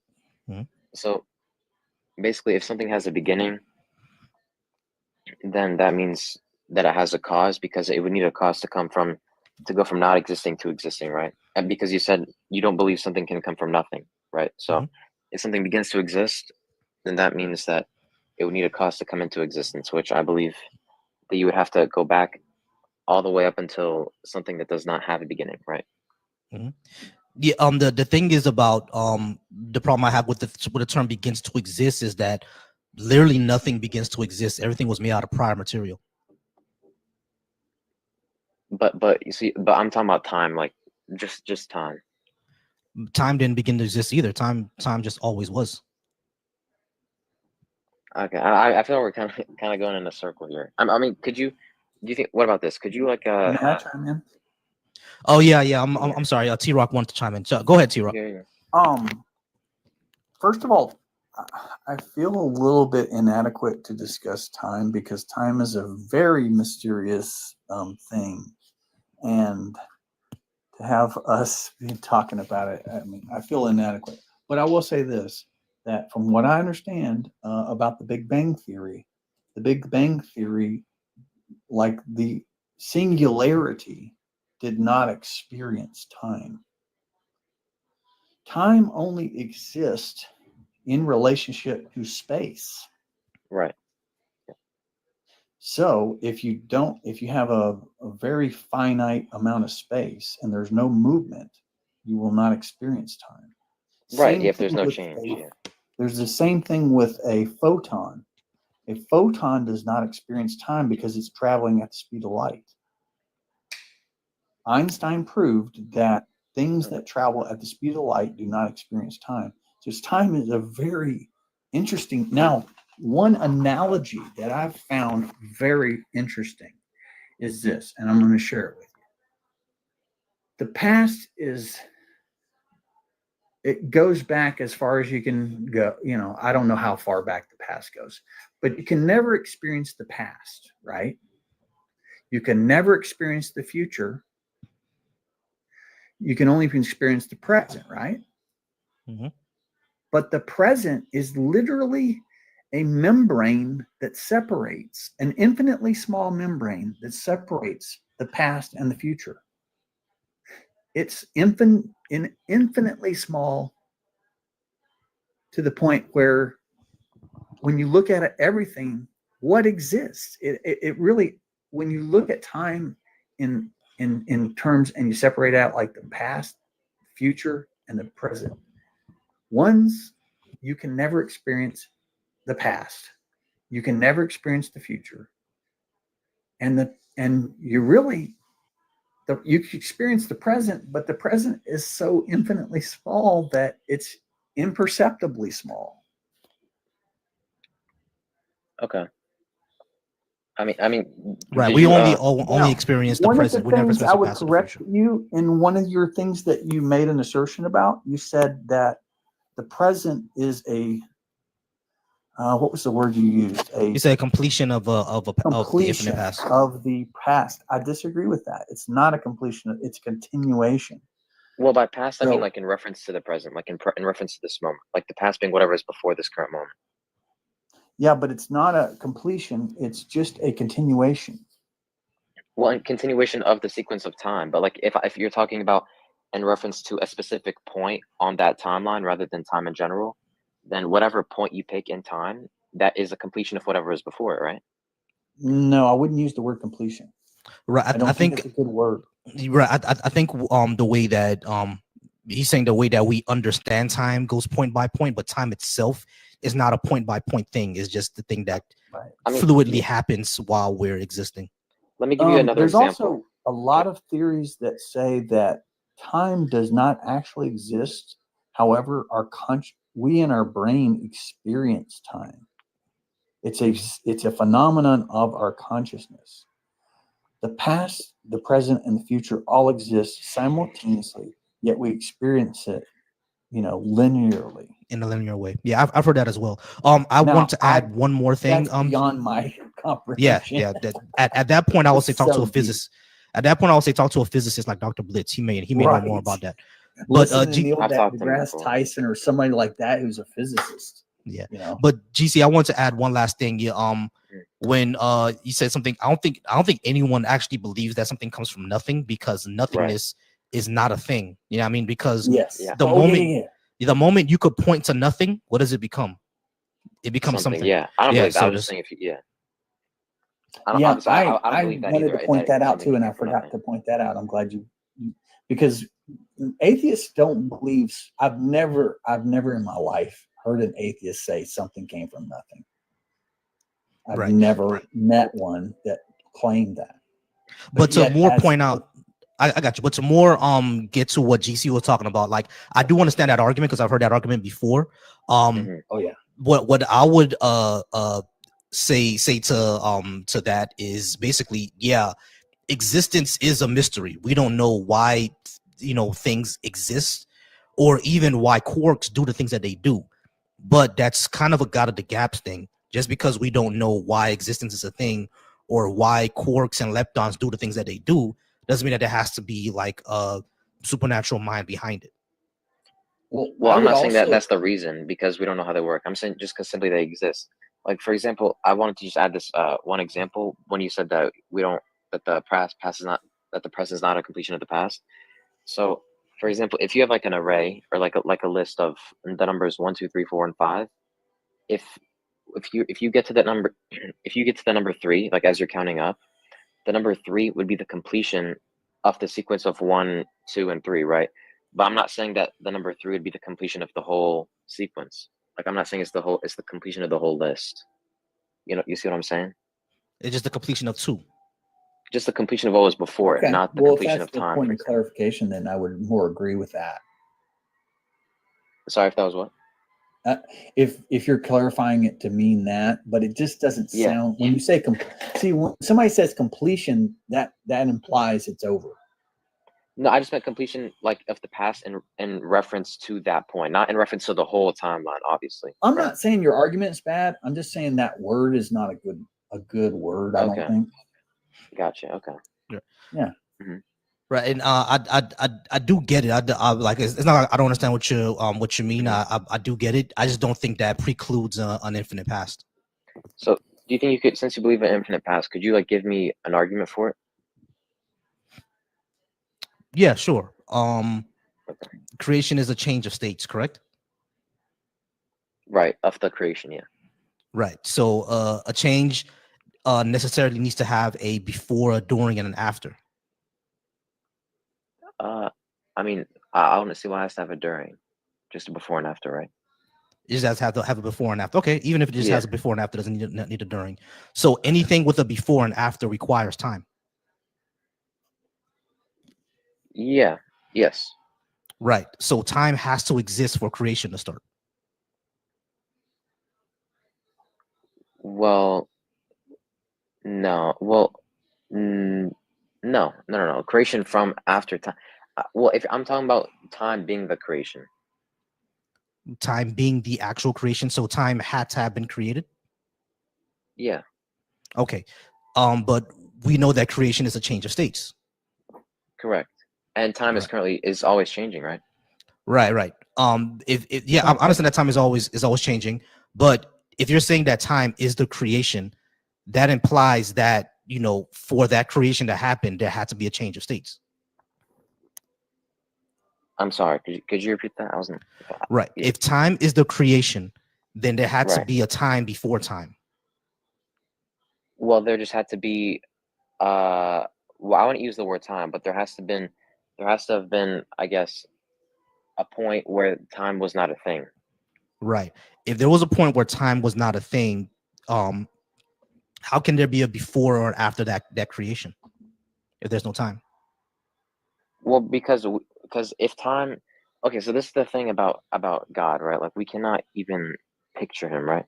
So if there's like if we know for a fact that time has to have a beginning, we can't imagine how that would work, right? Because our experience is only limited to this universe, right? Which is in time.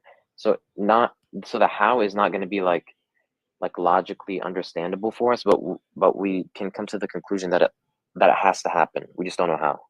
Right. Like Well, what I would say is that in order for God to create, he would need to have time. Okay, I see your argument now. But I mean, then again, I would just say, that then I guess I would have to prove that time has a beginning to you, right? Right. And as far as we know, Mhm. there is no beginning. Give me 1 second. Alex, Yeah. welcome to the stage. Give me a few minutes. We have about actually we're about out of time with GC9. All right, GC9, you have any last word? Well, I guess could you just tell me what was wrong with my what you didn't agree with in my argument? That time had to be finite. No, I know. I gave you an argument against that why it's not finite. Like in that argument, could you tell me what you didn't agree with? You give an argument for why time is not finite? I didn't hear that. Yeah. I mean, sorry. I mean finite. I mean, sorry. Yeah, my bad. Why time is finite? What time has to be finite? Yeah. Yeah, because you said that like this moment would be a conclusion of the past. Even if I were to agree with that, that doesn't mean an infinite past that doesn't mean that it doesn't preclude an infinite past. Even if I were to agree that this moment ends that past, because time keeps going. But then you would just be agreeing that that past has ended, right? I mean, that the moments before this has ended, and if you're saying that if what's before this is infinite, then that you'd be saying that infinity has ended with this current moment, correct? No, because infinity is not just the past; it's also the future. Okay, but I mean, if you're saying if you're saying the past is, if you're saying before this is an infinite amount of moments, then this moment would be completing that series of infinity, right? Right. Even and if you believe the future is infinite. And the series after this would keep on going. So that's what I'm saying. Like an infinite, it doesn't preclude an infinite past, even if I say this moment ended. No, I'm not saying this moment ended. I'm just saying this moment existing would mean that all the moments before it would mean that it's the completion of all the moments before, not all the moments that will exist in the future, just all the moments before it. So if that's the case, and you're still saying all the moments before this is infinite, then you'd be saying that infinity has been completed with this moment, which we know is impossible for infinity to be completed. No, because infinity is not just past. You don't believe infinite. You believe infinity can be completed. What I'm saying is no, infinity can't be completed. I'm saying that is not infinity. Infinity is not just past; it's also future. Okay, but I mean it. But it is the past, right? Right. I'm not saying it's not. I'm not also the future, but it is like you're saying it's certainly the past. Right. Like and like this, there can be an infinite moments in the past, but even if the next moment happens that ends the first moment, that doesn't preclude the past being infinite. And it doesn't mean that infinity ends, because infinity is also the future. The moments keep going. Okay, so you're okay. I mean, so you wouldn't agree that this moment is the completion of the moments before?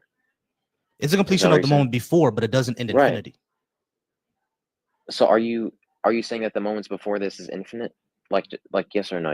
Like is the moments before this infinite? I guess the moments before this are infinite. This moment completed the moment before, but it doesn't mean that it completed infinity. Okay. There's two things. So two things here, right? You said that this moment completes all the moments before it, and all the moments before this are infinite. So the logical conclusion here is that you're saying this moment has completed infinity, right? No, because infinity is not just past; it's also future. It doesn't complete infinity; it just completes the moment before. Okay, even if there is an infinite future, according to you, this moment has still completed infinity. No, it hasn't. I mean, if you're saying if you agree that this moment completes what is before it, all the moments before it, but it doesn't complete infinity. Right, but it doesn't complete infinity. Infinity goes both ways. Okay, so you're saying before this moment, so you're saying all the moments before this is not infinity. No, all the moments before. What I'm saying is that infinite past, right? Infinite moments in that past. This moment now just completed the moment before. But no, all the moments before, not just the moment before. Oh, that's what I'm saying. It only completes just the moment before, not all the moments. So it doesn't complete the moment before that moment. Like even if you go back 2 moments, it doesn't Yeah, it complete keeps that. going, it keeps going, it keeps going, it keeps going. But So- that's what I'm saying. Infinity doesn't end. It's not just the past. It also goes the other way. So even if it ends the moment before, and that moment ends the moment before, all the way up to the infinite past, the infinite future is still there. So it doesn't end infinity. It only So ends the moments before. So you wouldn't say that this moment completes 2 moments ago, like 2 seconds ago. No, it only completes the moment before it because we still have the future to go. But I mean, logically, you couldn't say that this moment doesn't complete 10 seconds ago, right? Like if I set a timer for 10 seconds and then it rings, that would be the completion of 10 units of time, 10 moments. Okay. Whatever. Yeah. Right. So I mean, it doesn't just complete whatever moment before. Yeah, it completed all the moments. Yeah, it completed the 10 seconds before before those 10 Right. seconds. Right. So that would be 10 moments. Moments being any unit of time that you can choose. No, I understand what you're saying. What I'm saying is that does not end infinity because infinity necessarily goes both ways, not just the past. But you're saying infinity also goes before this moment. Like you're saying before this moment is infinity. Before this moment is infinity, after this moment is infinity. So what I'm saying is even if it is the moment before it, it does not end infinity itself. Okay, well, first of all, how could all the moments after this moment be infinite if this moment is the completion of infinity? It's not the completion of infinity. That's what I keep saying. But you're saying that this moment is the completion of the moments before it, and the moments before it equals infinity. So logically, there is no other way that you could come to a conclusion that this moment is not the completion of infinity. Because infinity goes both ways. That's what I'm saying. I understand that even if it goes both ways, that still means that that this moment would not be able to complete what's before if what's before is infinite. No, it'll complete the moment before it just won't complete infinity. Like Okay. that's what T-Rock was saying before. Like time exists on a continuous moment. It's not a completion; it's continuous. Okay. I'm not trying to do you honestly believe? Like I'm honestly, I'm not trying to be rude or anything, but I mean, like, do you honestly believe this? Or are you just like trying to say this like to win an argument or whatever? No, I'm honestly think that time is infinite. Space and time are infinite. There's no way to show that time started somewhere because like T-Rox was saying, time is a mystery, but the way that we understand time is finite, but time in of itself is likely infinite. Okay. Gotcha. All All right. Okay. No problem. I gotta go ahead and get to Alex, but I do appreciate you being up. All right. Have a good day. You too. Yo. Alex, how's it going? Hey, I'm all right. Just Master, give me a few moments. All right. We're gonna go ahead and bring you up right after I talk to Alex. Alex, how's it going? You over 18 for TikTok purposes? Yeah, I'm 18. All right, cool. Disagree with what I got on the board? Yeah, I think it's interesting that you're an atheist. Mhm. And I was actually like close to becoming an atheist because I don't know really because I was like lost, I guess. But I mean, I think that I disagree with the first statement that there is no good evidence for God because basically everything is perfect, right? And if like I don't know, to be honest, if God Give me didn't time exist, off for like, me we for 1 wouldn't second. be here. Time off for me for 1 second. Just Master, give me a few moments. Let me talk to Alex for a little bit, and I'll get to you. All right, just mute up for me, and I'll get right to you. All right. So Alex, you said everything is perfect. I disagree with that because we have slavery happening in the Congo. We have slavery happening in America. We have children born with cancer. Those aren't perfect for me. Yeah, I mean, that makes a lot of sense, but if you think about it, that's all happening for a reason. Like, that's not happening for no reason. And to be honest, like, you can't go and say, like, oh, that's bad, or I don't agree with that, because that might be happening for something bigger or for a bigger purpose that you don't even understand. Like, that's God's thing, you know what I'm saying? What's a good reason for PDF files touching children? That's probably just like God making sure that, a lot of things are not going well, right? Especially today in society, like Americans, especially the people running this country, you know how they are all pedophiles? I say PDF file because I don't want to let this get taken Yeah, down. PDF, like all right. that. Like, so I don't think everyone who runs this country is a PDF file. There's a lot of them. Not there, everyone, but especially, I mean, there is people in this country that are running it that are PDF files. And all that. I agree. I don't believe in a saying either. But when I ask you what is the good reason for PDF files, you just can't say, think God is running things. That doesn't really answer the question. What is a good reason for God to give children PDF files? I mean, God can't tell you what to do and what to not do. You know what I'm saying? He gave us free will to do whatever we want to do. If like they decide to do stuff like that, they're going to hell. Like we can't do nothing about that. Right. I understand that God gave them free will. The question that I'm asking is, if everything happens for a reason and everything's happening for God's reason, what would be a good reason for PDF files? What would be a good reason? Like, I don't know, to be honest, but there's so many things that we don't know. I mean, it could be something that happened back in the day, like before even any of us was born, that, maybe he's fixing up, because that's like a really big thing. That's not something that's like just small, I got you. Pause for me real quick. Nah, you're good. Master, thank you for being patient. Neb, thank you for being patient. I'm gonna get to you guys in a moment. I give about 10-15 minutes to each person. All right. All right. So Alex, so you're saying that God has some sort of good reason for giving kids PDF files. We just don't know that reason. Yeah. No, it's like everything is perfect. Everything has a reason, and everything comes out at the end of the day. You just have to believe, like Why do I have to believe? Because I mean, if you don't, you might not be saved. I mean, it's really important to save from what? From hell. That's it. Why would God send me there?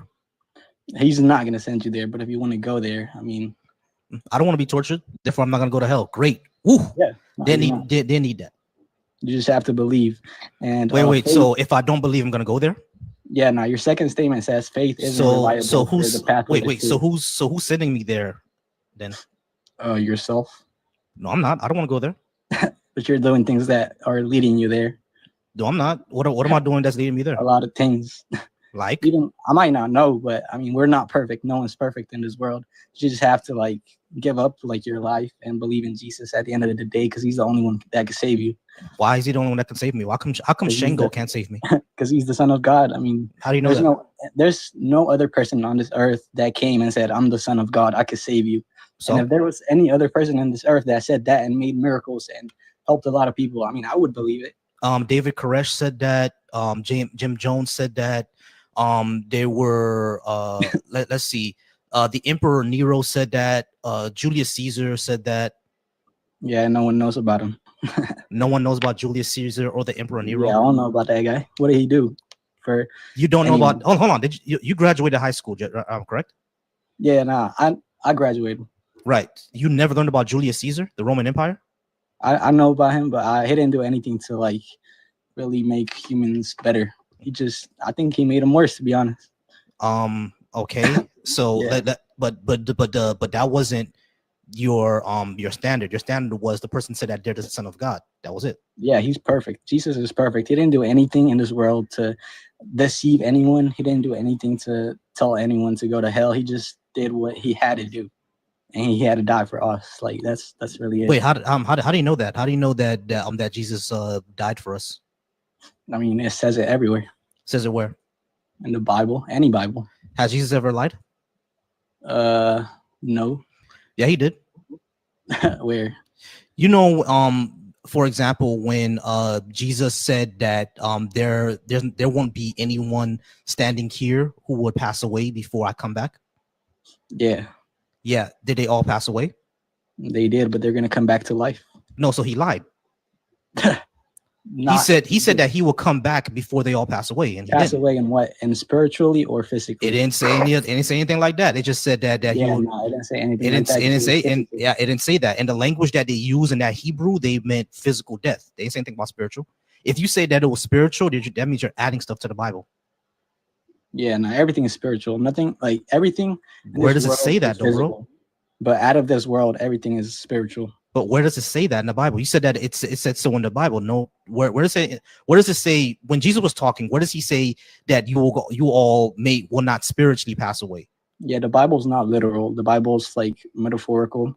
Oh, That's it's what a lot of metaphorical. people Okay. don't understand. All right. So Jesus dying on the cross is also metaphorical. It's just like Harry Potter. Why would I just? No. Okay. No. That's- Wait. that's Hold just on. So what part? representation. So what part is literal and which part is physical? And how do we know? I mean, you could like search it up for yourself, but there's a lot of evidence that points to the fact that it was true, you know? Like what? Like everyone's saying it. You know, like there's things. Okay. that Let me this government has. let me stop you right there. Yeah. Do you see the flag on my profile? You know what country is that, right? Nah. That's Haiti. Yeah. Okay, so during the Haitian Revolution, everyone was saying that the gods Shango, Urzuli, and Oshun were helping them beat the French. Is that true? Those were not any gods. They were probably demons. Why what I'm was saying. they were Yeah. not gods? They were demons, but they said that they were gods. Everybody was saying it. That's what they're gonna say because they're gonna lie to you. They're not gonna tell you they're demons because that's really just dumb to say, right? Why are black gods demons, but a white god is actual god? There is no color. There is no color. I'm gonna say this. There is no race involved in the spiritual, like in spiritual things. Where was Jesus from? Jesus was from this earth because he was born here. Where was he? No, on this earth. Where was he actually born? Jerusalem. He was born in Jerusalem. Okay, so he's an ancient Jewish guy, right? Yeah. All right. So why is the Jewish God correct, but the African God is bad in a demon? I don't even know, but I'm gonna tell you. Do you see how that's ridiculous? No, it's not ridiculous. Yeah, it is because that's literally ethnocentrism. Why should I worship a Jewish person and not an African person? That's like saying, like, let's say this. Let's say people say Jesus came to die for the people, his people, right? But Jesus himself said, I came to die for the world. And that's like one thing that people have. Like they have pride. They think that like they're the only ones getting saved. You have to believe that everyone else is getting saved because that's like being, I don't know. People are just dumb, to be honest, at the end of the day. Okay, that didn't make sense to me. What Yeah, I'm trying to ask is, if Jesus was some ancient Jewish guy, why should I worship the ancient Jewish guy and not the ancient Africans? I mean, you could worship whatever you want. At the end of the day, you just have to be right. But what makes them demons? A lot of things that they probably did, to be honest. Like what? I don't know exactly what they did, but everything like. So freeing my ancestors from right? slavery is a bad thing? Slavery is a bad thing, but it happened for a reason. Right. So Yeah. these gods freed my ancestors from slavery. You're saying that they did a bad thing? They did not do a bad thing, but at the end of the day, slaves came to America. Right. They did Slaves not came to the stay in Caribbean Africa. and they came to America. Why Yeah. did we need to be enslaved for that to happen? There's a lot of reasons. Like to be what? honest. Like Africans. I'm gonna ask you I'm an honest question, Alex. Have you ever actually thought any of this through? Like honest, Yeah, I'm trying about everything, to be honest. Right. I'm trying not to be insulting, but like every time I would ask you, why would this be the reason? You would say, oh, there's lots of reasons. That sounds like you haven't thought of it through, bro, to tell you the truth. And actually give me 1 second because I do have Neb and I do have Master on the stage. I just want to get some things clear. All right, y'all. We're at 5.8K likes. Let's go ahead and get to 6K. I do have a gift goal up if you would like. I'm also on YouTube because TikTok is ending soon, unfortunately. So go to the link tree in my bio, and then we can go ahead and follow me on YouTube as well. All right. Master, you still there? Yeah, I guess I am. Can you hear me? Yeah, I can hear you. Okay. Over 18, correct? Yes, sir. Disagree with anything I have on the board? Let's see. There's no evidence for God. Well, there's faces. I have prepared for truth, holy books. What's this? Multi-guest told myself. What's going on here? I lost the picture. Are you still hear me? I can still hear you. The picture should be back. Oh, well, listen. All of it's a bunch of rubbish. Okay, Because okay, it's cool. all- Listen. All right, cool. Pause for me. Hold on, pause. Let me finish my conversation with Alex first, and I'll get to you. Oh, okay. All right, okay. Neb, how about you? Neb, you still there? Yeah, I'm here. All right, cool. Over 18, correct? Yeah. Disagree with what I got on the board? Yeah. I appreciate you. I'm gonna get to you guys next. I got about 5 more minutes with Alex, and then I'm gonna get to Master, and I'll get to you, Neb. All right. All right, so Alex, let's go ahead and finish off. We got about Yeah, 5 more minutes. So the reason why I ask, have you thought of this through is because every time I ask you, you simply say there's lots of reasons. You don't actually give me the reasons or a good logical explanation. You feel what I'm saying? That's why I asked you, have you ever thought of it? Like, I don't see a good reason for slavery to happen. What would be the good reason for slavery to happen? We could have gotten, if it's for us to become Christian and learn about Jesus, how come Jesus didn't just, go to Nigeria or something? It's about the evolution. If like a lot of that could have happened in the past, Mm-hmm. I feel like none of this would be happening right now. You know what I'm saying? So for people to understand how like God works, it would be like necessary for them to see a lot of things. So it's like everything is planned for a purpose. But I'm gonna tell you this: I don't know why, but I just believe in Jesus. I believe that he died for our sins. He's the only perfect one. But I don't know, to be honest. All right, but so my last question would then be, why do you believe in Jesus, and if there is actually no hard evidence of what he did actually being true? I believe in Jesus because, to be honest, I've like gone through the wrong path many times, and I came back to him, and he's the only one that has been able to save me many times. So if you can't find him, I feel like there's always a void inside of you that you're gonna be missing, and it's like it's very important. So I don't know. Okay. Yeah. Now I want you to think about this. All right, 2 things. Number 1, other religions can say the same thing that you said. That's number 1. But number 2, you're making assumptions about people that I don't think you should be making.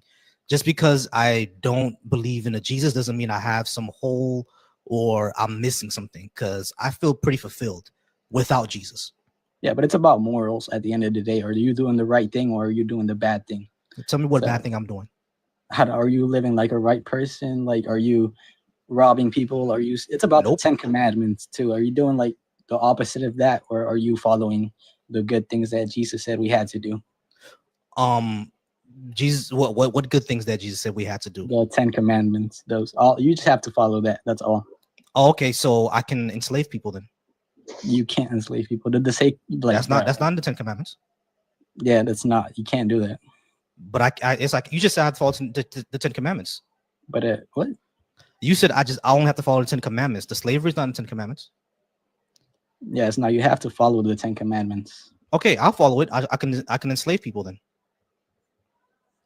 I don't know. Yeah, you see the problem there? That's what I'm saying. Like, that's why I said, like, I'm not trying to pick on you, Alex. I'm just saying, like, no, you're good. I'm not gonna tell you to not be Christian anymore. I'm just saying that there's a lot more world views out there. You know what I mean? Like, Christianity literally is not the only one, and you can still have a moral system without it. Yeah, but is it a good moral system? Yeah, sure. I can explain to you mine. Yeah, I'm open to anything. My moral system is based on 4 tenets: human well-being, equality, degrees of harm, and consequences. Anything that violates human well-being or equality or causes lots of harm, I view as immoral, and anything that does the opposite, I view as moral. Even though those are subjective, I can still make objective observations. For example, let's talk about slavery, like we were talking about before. Slavery would never be moral to me because it decreases human well-being, violates equality, it causes huge degrees of harm, and it has negative consequences. So everything that I can every action that I can look at, if I judge them with those 4 tenets, I can have a completely moral system. And as a matter of fact, I think you can have a completely moral system.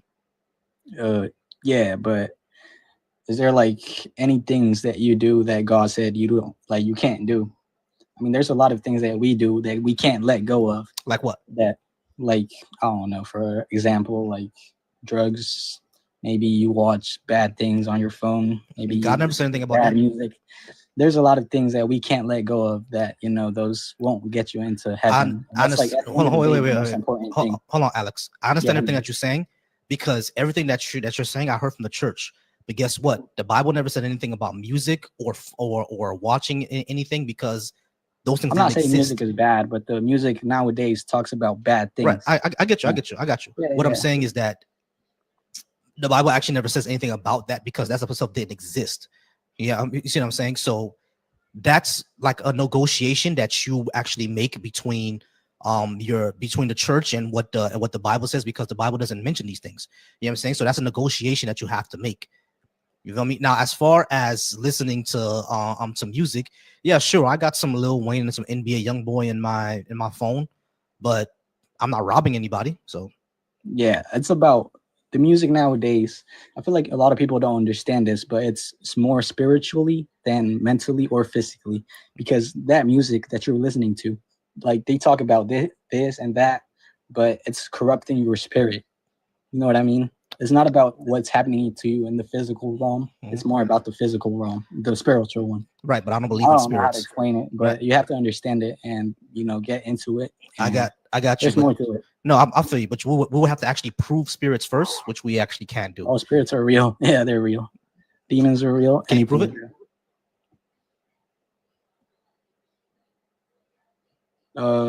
Yeah, nah, I can't. I'm not gonna do that. It's a dangerous thing to get into, but no, it's not. Just yeah, it really is. You can't compete against the spirit because you're just a simple human.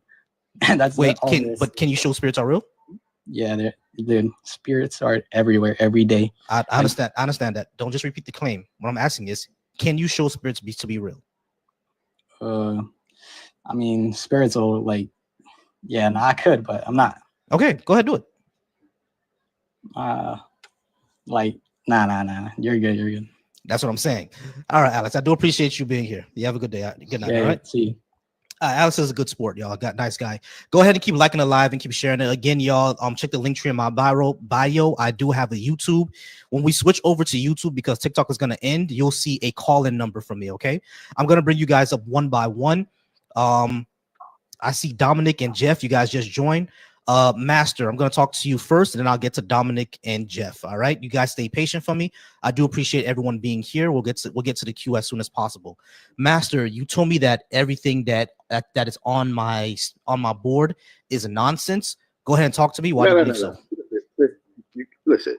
Hmm? Okay, evidence of a God. Mm-hmm. What is a God? Is it he who knows a bunch of information? The people were taught that a God's going to split the water, this, that, and the other. But it's more to it. And as far as faith goes, listen, I believe in facts. In other words, there's a lot of different things going on in the world that a lot of people have no clue about. Mm-hmm. As far as it's all about the information and the information that one receives and how they process that information. But it all starts with a document.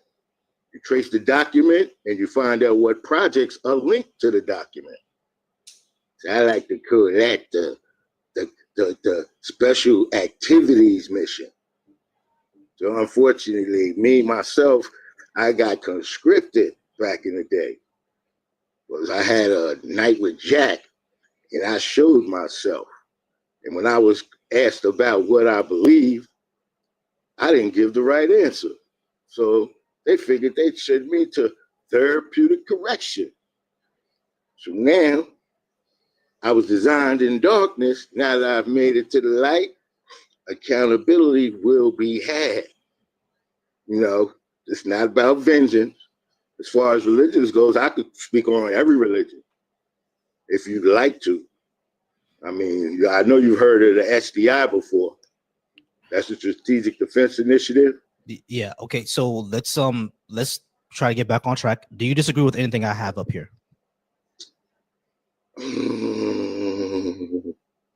Well, as far as the creationism goes, there's proof of it from the document. What document? Well, it's from the Smithsonian's. In other words, what you have. The Smithsonian says that creation of listen. The Smithsonian had a project, right? It's called the Ancestral Genealogy Exercise. Mm-hmm. So now we all have a history, right? So now you look at my picture, you see a black man. Mm-hmm. Unfortunately, that wasn't what they wanted. They wanted the ancestral history of me. And I had no clue. So at the time, I claimed to be a master, and I ain't mastered nothing. So now, I master me and he. All right, Jeff, how's it going? Jeff, you there? Oh, can you hear me? Yeah, I can hear you now. All right, Jeff, how's it going? I'm doing really well, man. How are you doing? Not a problem. Over 18 for TikTok purposes? Absolutely. Cool. Disagree with anything I got on the board? Oh, yeah. All of it. All right, sure. Let's go ahead and yeah, we can go ahead and go down the list. So go ahead and talk to me. Oh, yeah, man. I mean, I'm not here to convince you of anything. I'm just here to share that, God is real. I didn't believe in him at one point, had a near-death experience. Can you pause for me for just 1 second? Yeah, no worries. Just 1 second. All right, Chip Jones, go ahead and stay on mute. I'm going to talk to you right after I talk to Jeff. All right, I give everybody about 15 to 20 minutes. I'll get to you in a moment. Let me just talk to Jeff first. I'll give him 10 minutes and I'll get to you. All right, Clip? All right, all right, Jeff, you said you want to share that God is real. Cool. The thing is, I don't believe in a God. I don't see any good evidence of one. Do you think that there's good evidence of one? 100% all around us. Sure. Give me 1 second. I'm sorry. 1 second.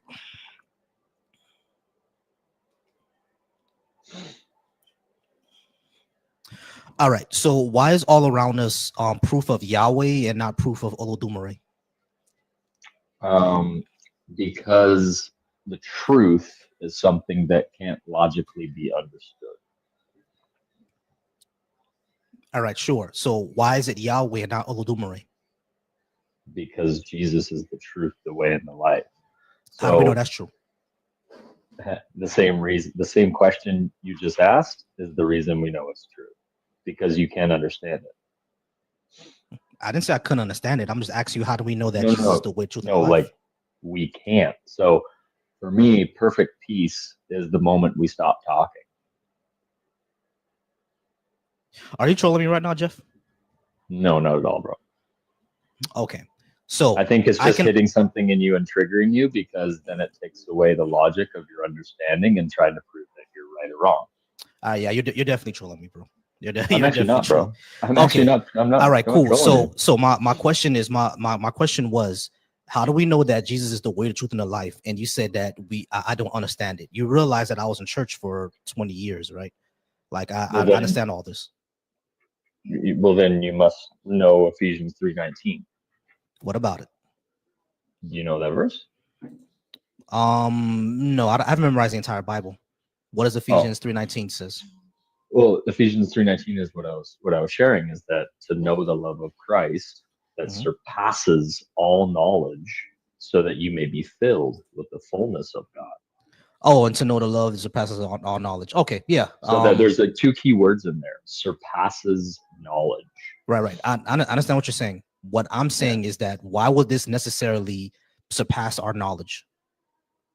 Why would it surpass our knowledge? Well, actually, that's not even the question. Because I already know the why would be because it's God. But what I'm saying is that I understand that right. I understand that Ephesians says this. What I'm saying is that why should I believe that's actually true? Because if you're questioning it, you've already disrupted your own peace. No, I haven't. Yeah, you have, because Jesus is the peace that transcends all understanding. So if Right, you're trying but to just because- understand the peace that transcends all understanding, that means you've disrupted your own peace. Here's the problem. You see that third thing? What you're doing is you're just making a claim. No, I mean, you're a very intelligent person. How do you understand that verse? Right, Without I'm trying to understand it. Right, I understand that verse. It's saying that once you accept God and Jesus or whatever, then you'll have peace and you'll be filled with the fullness of God. It's something that you can't even comprehend. I understand that. What I'm saying is that when I asked you, how do we know that verse is actually telling us the truth? What you said is that we're questioning it, and Jesus is the way, the truth, and the life. You know what I'm saying? But but what my problem? Hold on, wait. My problem is that that's still simply just a claim. Because I can also make the claim. I can also make the claim that Olodumare is the way, the truth, and the life. Do you know who Olodumare is? Sorry, 1 second. Luna, stop. Was that a Doberman? That was the Luna dog. Yeah, she a Doberman. That's what I want. No, she's a silver lab. Silver lab. Okay. Yeah, I want a Doberman. They're good. Oh, dude, Dobermans are amazing. Yeah, they're good guard dogs. Yeah. Um, I remember I had a Doberman, and I remember looking at this thing in the eye. It was like looking through my soul, man. Like they just so yeah, beautiful dogs. Beautiful dogs. I love Dobermans. My fiance wants a Pomeranian. I'm trying to tell her I don't want a furry, overgrown rat. I don't want a furry, overgrown rat, babe. Oh, bro, But I had that too. I remember I wanted like a big dog with my ex a long time ago, and she wanted a little Shih Tzu, and I was like, oh, I want like a husky, babe. And she's like, well, let's get a little Shih Tzu. yeah.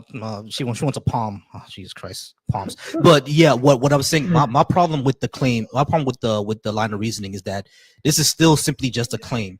We can say that Jesus is the way, the truth, and life, and the Son of God, but how do we actually know that to be true? If you're gonna say that we just don't need to question or think about it, that's problematic to me. It doesn't mean it disrupts my peace. I'm questioning why should I actually believe this? Yeah, that's a good point. Why should you believe this? Well, my question to you is, when you do believe it, say for hypothetically you decided to believe it, what would happen? Nothing. Exactly. You would rest in it. You would stop trying to decipher if it's true or if it's not true. But what I'm saying is the rest in it gives us peace. That's why Jesus is called the Prince of Peace, because he says, come to me all who are heavy laden and burdened, and I will give you rest, right? So for me, that's where I find the peace of Christ, is because I stop flip-flopping in my mind of trying to decide, is it true, is it not, is it true, is it not? That's a disease in itself, and it gets in the way of ease instead of disease. Gotcha. But can that make sense? Yeah, it makes sense. My problem with that is it's a thought-stopping technique, because this completely fake, right? And it's cool that you have peace in it, but you just spent all your life and energy dedicated to something that's not real. Why would we do that? Well, yeah, I mean, it is. It's to guard our hearts and our minds, right? Yes. And the peace of Christ that surpasses all understanding will guard your heart and your mind in Christ Jesus. That's the whole point. All right. So if I don't believe, you're saying that I won't have peace if I don't believe? No, what I'm saying is that you might have to search and just go down a journey to find out that it's not meant to be fully understood. It's meant to be trusted and rested in. Hey, W go. I'll hit the live go. I appreciate you, Jonesy. Like I like the thing is, like I do get where you're coming from, Jeff. I'm not sure if you understand what I'm trying to say. Like, yeah, and I'm not saying, like, because I've met Christians, right, who they believe and they don't have peace, they don't have joy, they're kind of trapped in this thing, and I'm like, that's interesting, because the kingdom of God is within inside each and every one of us, right? Because the thing is that what I would say is that just because someone is peaceful with this thing that they believe, it doesn't mean that the thing that they believe is actually true. Because I've met plenty of Taoists and plenty of what was his name? He was a Sikh, actually, matter of fact. Right. I met Sikhs, I've met Taoists, I've met Buddhists, I've met people who were into the Shinto religion. And again, my grandmother was a Haitian Vodou practitioner. You know what I'm saying? Plenty of people in those religions have, peace, but it doesn't make all of them true. Oh yeah. I mean, that's just one tip of the iceberg. For me, it's also true because every other religion is man or woman searching to be enlightened or get closer to God. Whereas this one is Jesus searching for man or woman when they're at the bottom of one knee, looking up for God. All right. So yeah. Western religion tends to be top down, while Eastern tends to be bottom up. What I've always said about that is that precludes, like, that leaves out African spirituality, and African spirituality is horizontal. Yeah, I mean, it's basically all of us. Yeah, I mean, it's more of a communal thing. It's more of a way of life. Yeah, you feel me? It's not we get dictates from on high. It's that we speak to each other and we talk to we might talk to our ancestors to get understanding of things. You know what I mean? But even then, we still decide what we're going to do. The wisdom is more spread across the community. It's more horizontal. It's more flat. You see what I'm saying? So what I would say is that from what I've seen from people who practice African religions, is that they have tons of peace and everything with that, but it still doesn't necessarily make that true. Yeah, you see what I'm saying? Exactly, So right? it's like it's like Yeah, and I'm glad you're able to, you know, be honest about that too. right. It's It's like because then it comes back to. Sorry, I didn't mean to cut you off. Bro. What were you saying? no, that's what I'm saying. That's I think where I'm at with it. Like Yeah. when we just say, you know, this is true because it gives me peace. I understand that it gives people peace, but that doesn't mean what you find peace in is necessarily factual. So let's go a little bit deeper here. What is truth? I would say truth is something that is verifiable. So if it's proven, then it's true. But do you believe things in this world that we can't prove? Yeah, sure. There are things in that we can't prove. Like So then that would mean we don't fully 100% know. Yeah, we won't fully 100% know everything. Right. At least at this point in time. Right. So my question to you is, if Jesus says, I am the truth, the way, and the life, and you say, no, he's not, that would mean you're 100% certain that he's not, correct? I'm not saying that he's not. I'm saying that I have no way to verify that. How do I know he's telling me the truth? Well, yeah, and that's where it's tricky for a lot of people, because that's where faith comes in. You know, faith is believing in things we don't see. And what I'm saying is that the same, you know, the same thing where we're talking about this, we're trying to figure out if it's true or if it's not, right? Mm-hmm.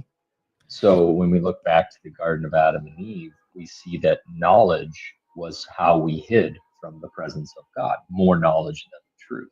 Right. I mean, what I would say about faith is what the second thing I say is not a reliable pathway to truth, because people can take something 100% on faith and be completely correct and be right about it. But they can also take something 100% on faith and be wrong. And we've seen that for thousands of years.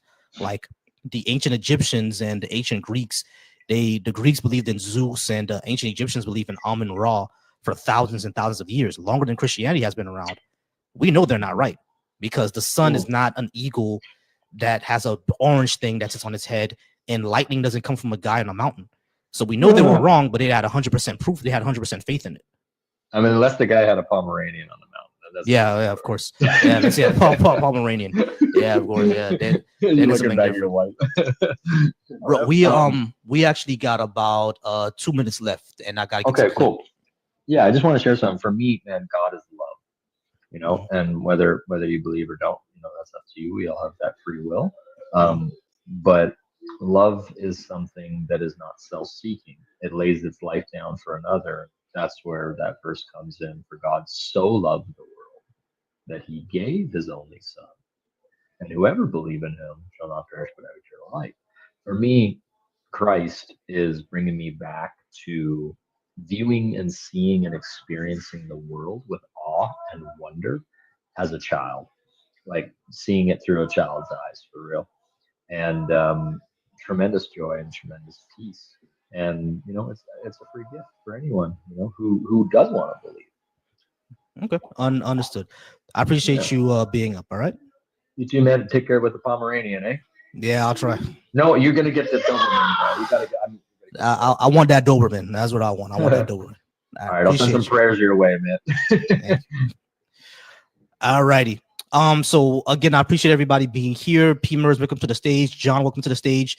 Again, I give everybody about 10 to 15 minutes, and then I move on to the next person. I appreciate y'all being patient with me. We're at 8.8K likes, 19 people in here. Keep liking it live. I've been on stream for about 2 hours. I'm gonna give it 1 more hour, and then I'm gonna go ahead and get out of here. Let's get through Clip, John, and P-Mers. I'm gonna get you guys in a minute. Give me about 10 minutes with Clip, and I'll get to you guys. All right. Clip, you over 18 for TikTok purposes? Yes, sir. I'm 37. It's Chip. Chip. My bad. I said Clip. All right. Not a problem. Chip. Do you disagree with anything I got on the board? Yeah, pretty much everything. Gotcha. All right. Hold on for me for 1 second. Human, I do see you on the stage. I'm gonna get to you next. You're next on the line. So Chip, let's go ahead and talk. Let's put this at about 10 minutes so we can go ahead and get through everybody. All right, Chip, talk to me. Yeah, so host, I mean, are you like do you just believe that like we evolved over billions and billions of years and there was a big explosion and we just exist now? Is that like kind of like your All right. So when it comes to the whole explosion thing, that's kind of a misnomer on what not a misnomer, but a kind of a misunderstanding of what the Big Bang actually is. Big Bang cosmology doesn't mean that there was an explosion. It's simply an expansion of space-time. right? And that's not even the beginning of time itself. Like we don't know what if time even Yeah, had the beginning, it eternity probably past. didn't. Right, like an infinite past. So that's number one. But the second thing is about you asked about evolution. The overwhelming evidence lends credence to the fact that we evolved from prior or organisms. Stardust, And right? right, and that's pretty much it. Yeah, we evolved from previous organisms. Right. From Stardust. Yeah. If we look at cosmology, then yeah, the accretion disk and leading to planetary formation, et cetera, sure. Yeah. I would say that would take a lot of faith, but beyond that, so do you just believe that we're all random acts of just like everything's just random? There's nothing planned, right? Because that would lead into design. No, not everything. What do you mean everything is random? Like everything in this universe? Yeah, there's no everything just exists in random stardust formations, evolution, but there's nothing that's designed, right? Right. We don't see any evidence of like a deliberate design to the universe. Well, that would be you, right? Not just me, like in any scientific there's- field that we know about.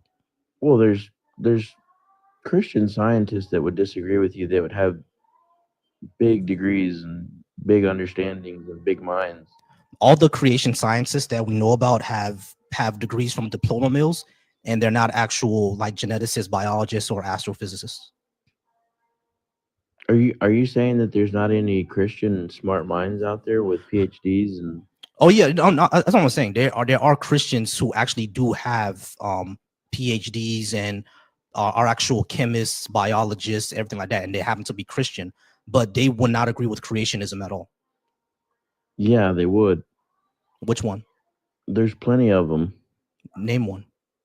I mean, I don't know a name off the top of my head, but are you saying There that aren't any, my friend. there's not a Christian creationist out there that has a PhD and believes that God created the universe? Correct. That is a complete lie. Name one. I mean, I'll have to go do research on it, but I don't want to waste my time on it. But I mean, I'm gonna tell you right now. I'm telling you right now, there isn't any. That's a blatant non-fact. Yeah, I'm telling you right now that there isn't any. As a matter of fact, here's what I'll give you. There is someone from the Creation Institute. Matter of fact, I'll give you two. I forgot what his name is. I think it's not Linsky. Linsky is someone else. I forgot what the guy's name is. There is one from the Creation Institute, and there's also Dr. James Tour, who's a synthetic chemist, right? But even Dr. James Tour does not believe in creationism. He believes that God created the earth, but his issue is where did life actually come from, the origin of life.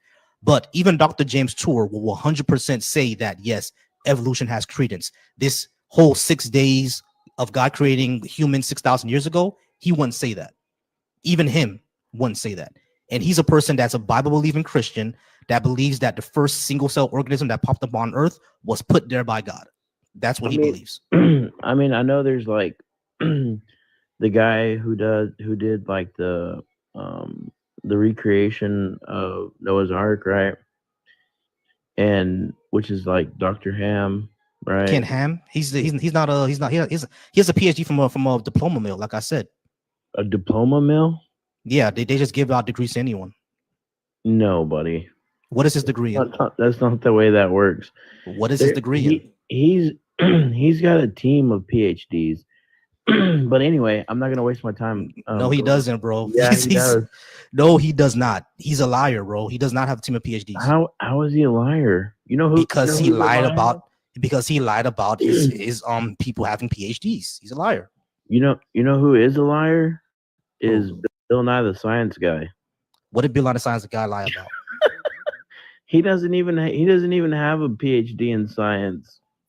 No, he's like a he's TV con. He's an engineer. Yeah, that has nothing to do with creationist or any science degree or anything. Yeah, but so he's a what? blatant Like, liar. but so what? Bill Nye is not an authority on anything. So what's your No, I understand. So listen. So you as an atheist live your entire existence, right? Believing that everything is random because nothing's designed.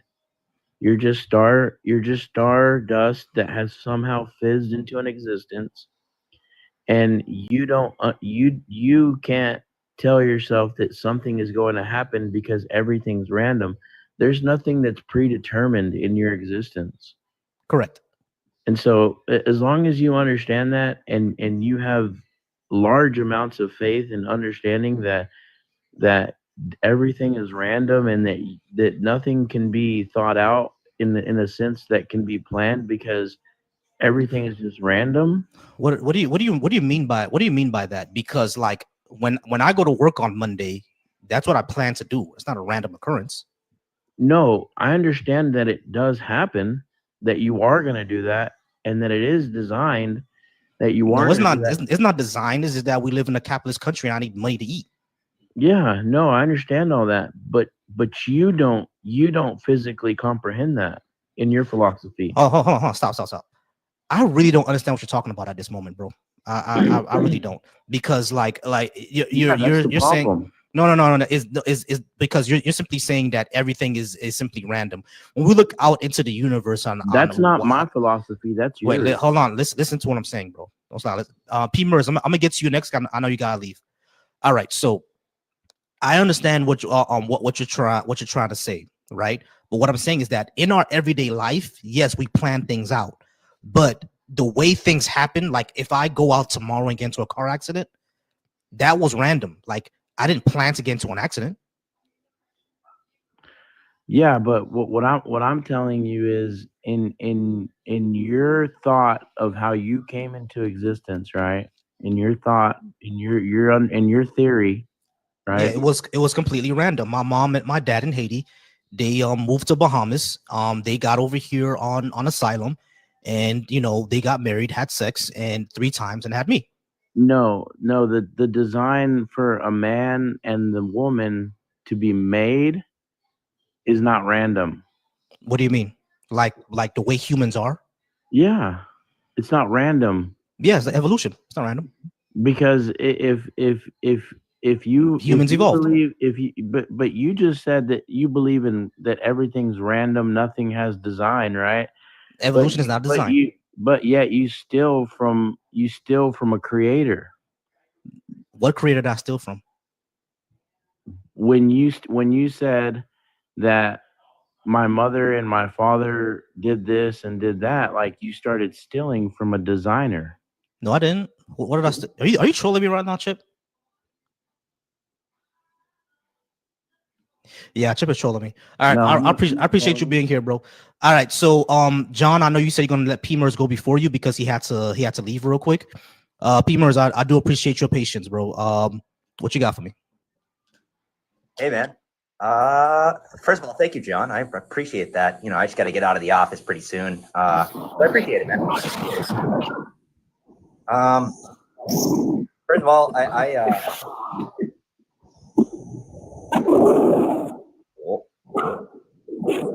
All right. Yeah, everything you say is true. Very random. I don't think us treating each other nicely and morality is backed by science and all those good things that you say, and even Christianity, like the things where they say like treat each other nicely and like don't kill each other. Those are good things. I believe in those things.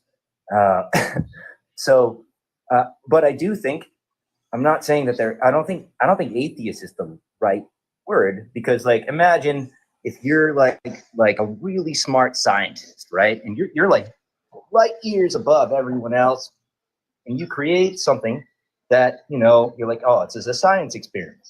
And then all of a sudden your science experiment goes off and does this own thing because you didn't know what's going to happen. And then all of a sudden you're just like, oh, damn, dude, like I didn't think that was going to happen. I have no control over that. Like, I'm sorry that did happen.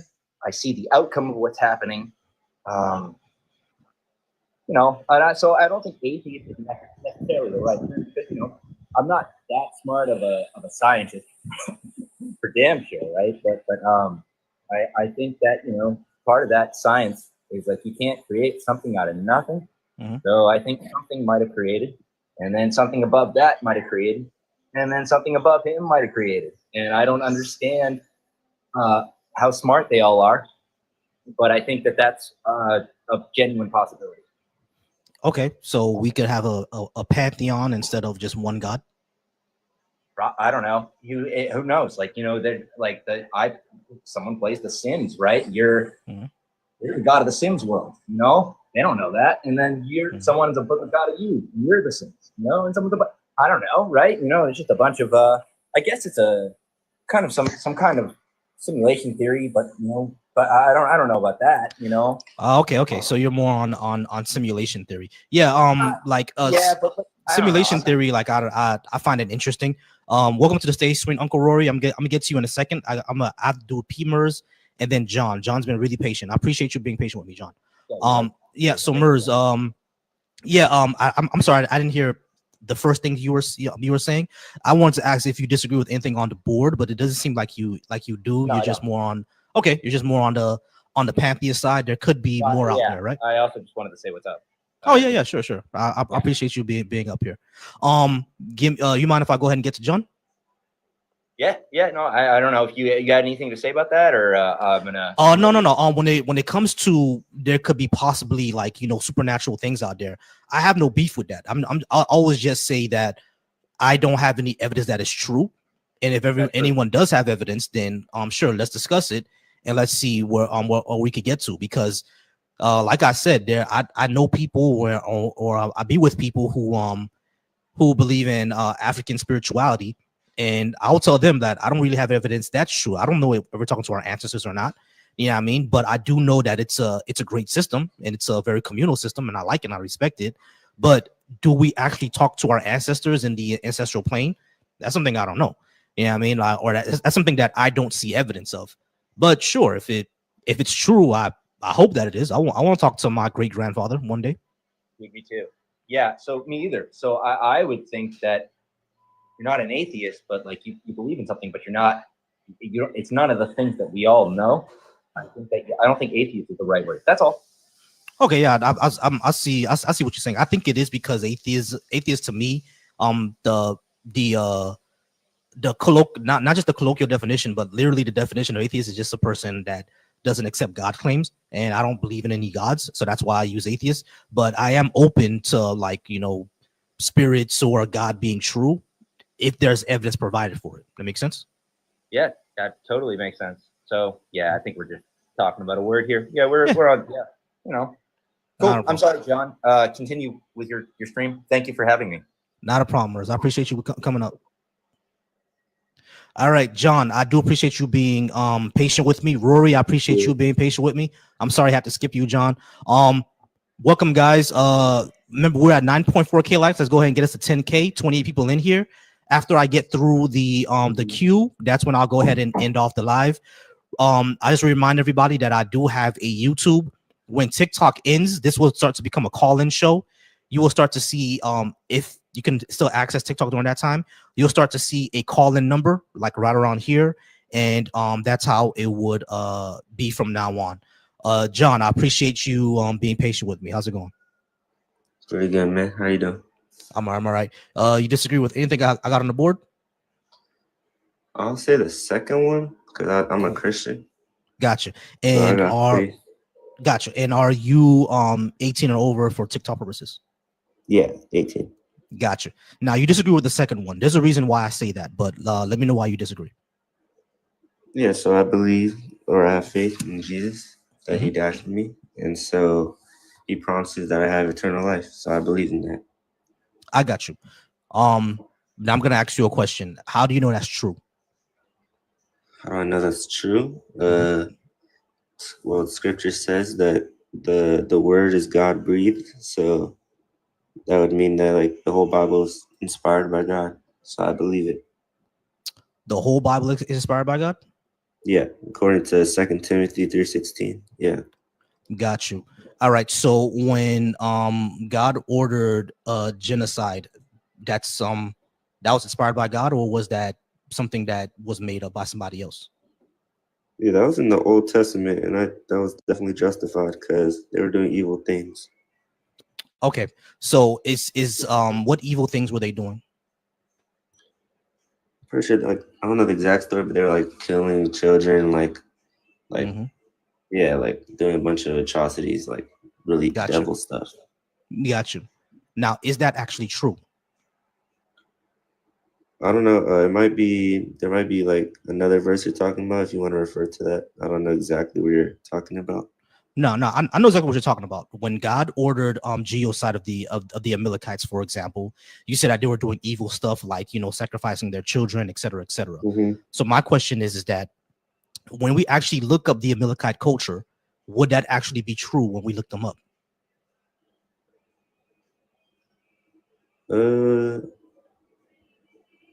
Maybe not. I mean, it's not. I'm just believing what the scripture says. So no, got you. Here's the problem. It's not. Because it's, you know, being recorded. No, it's literally not. They recorded things. It's not true.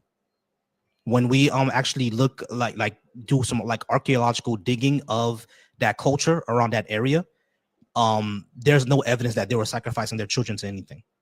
So when the Bible says that they were doing these things, it's lying.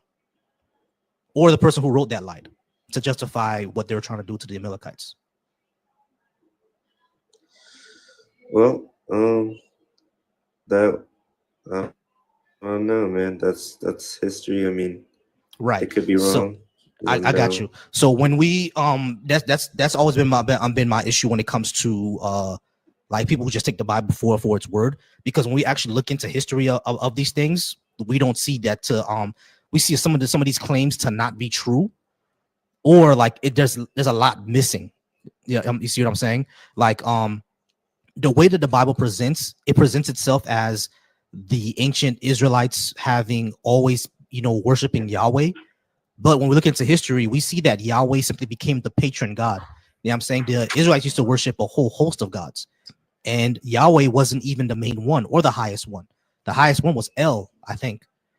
And yeah, I think El was the highest one, and Asherah was his mom and his wife.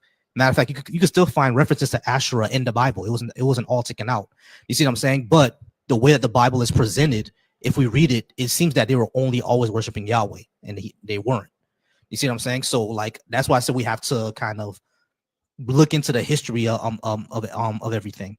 You feel me? Now, the reason why I also say faith isn't a reliable pathway to truth is that number one, yes, you can believe something on faith and it being absolutely right, but can you believe something on faith and it be absolutely wrong?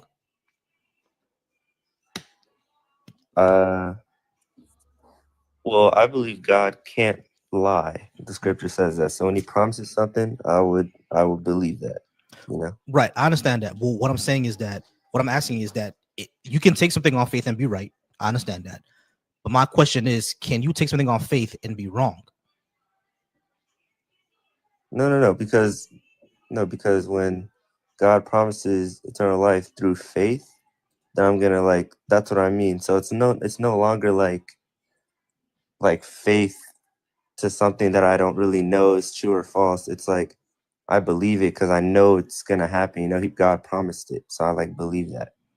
Right. You know? No, but that's not what I'm asking. I'm asking about what God promises. I'm asking, can you take something on faith and still be wrong? Because like yeah, depending on like what it is, sure. If it's like faith that I don't know, like a random thing that has no kind of like evidence surrounding it, then yeah, it could be like false, you know?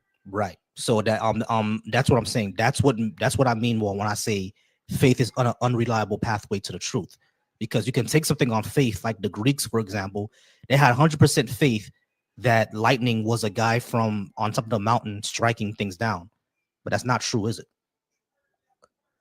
Sure, yeah. Right. So you can take something off faith and be 100% wrong. That's why I say that faith isn't a reliable pathway to truth. Okay, but what if like the Almighty promises that through faith you can have eternal life, you know? That's different. No, it's not, because how do I know that's an Almighty?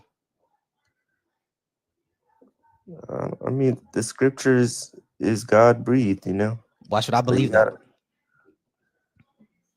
I mean, because that's what the Bible, like, it's history, you know? Like, okay, there so are many so the Bible is true because the Bible says it's true? No. Like, there are like manuscripts, you know, from the 1st century, and it's been preserved, you know? Yeah, there's been manuscripts from the 1st century. I understand that, but how do we know those manuscripts are actually telling us to tell us the truth? Because they are manuscripts for Taoism. You're not a Taoist.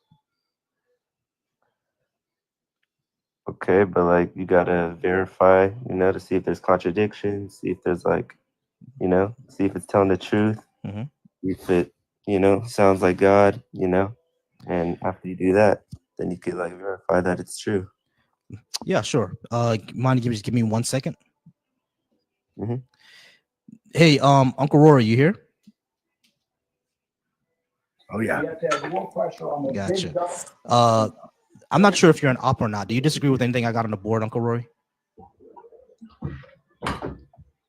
Sorry, my friend, I am here. I was in the other room. I apologize for that.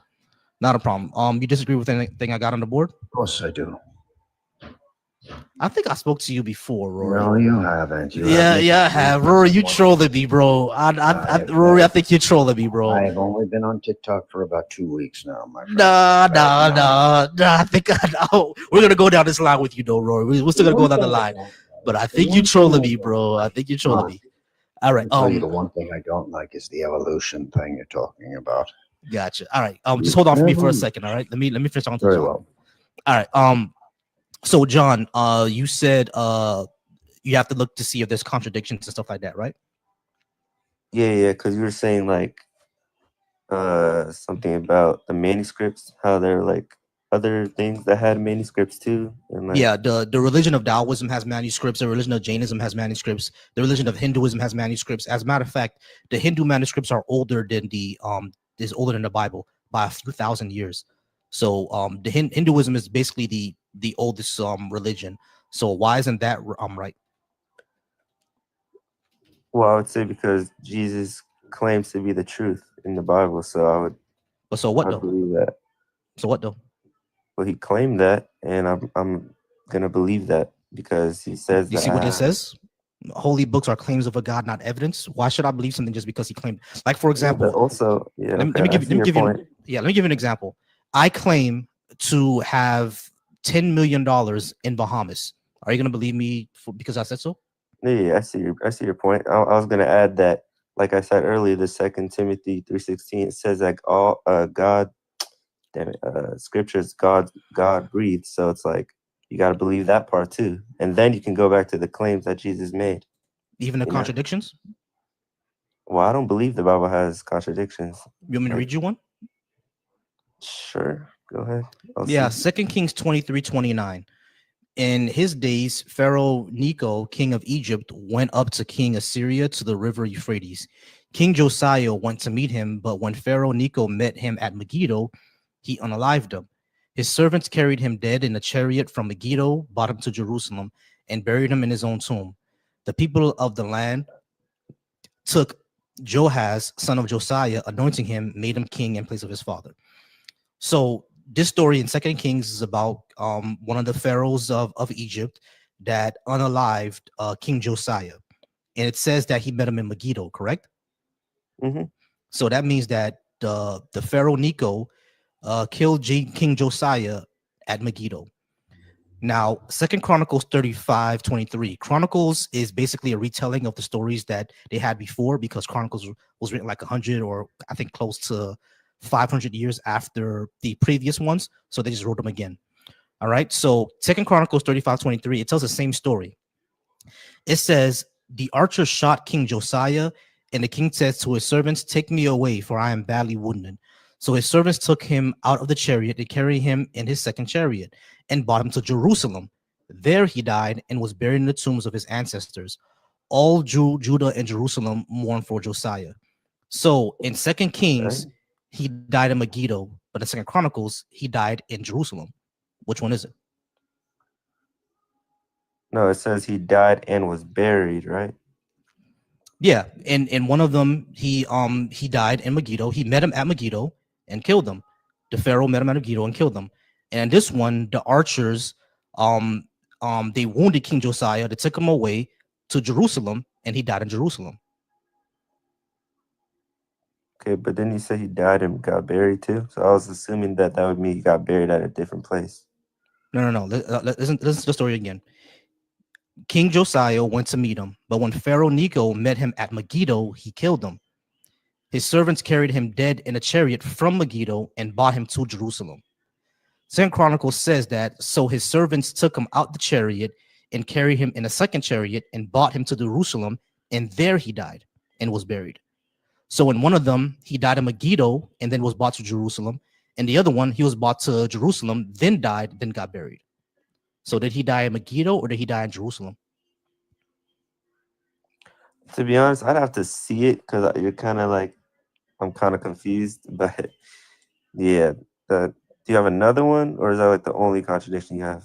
Or oh yeah, sure. There's a list of them because you said previously that God can't lie, right? Yes. Okay, so would you say that sending out a spirit of deception means that he can? Sending out a spirit of wait, what? You said that God can't lie. It's impossible for God to lie. No. But if God sends out someone to lie in his name, would that be God lying? That's an interesting question. I would say no. I'd say no. Why not? If the spirit comes from God.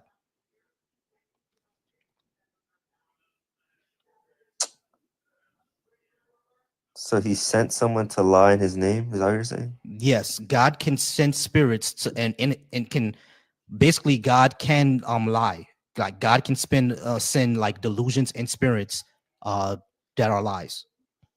Wouldn't that be God lying?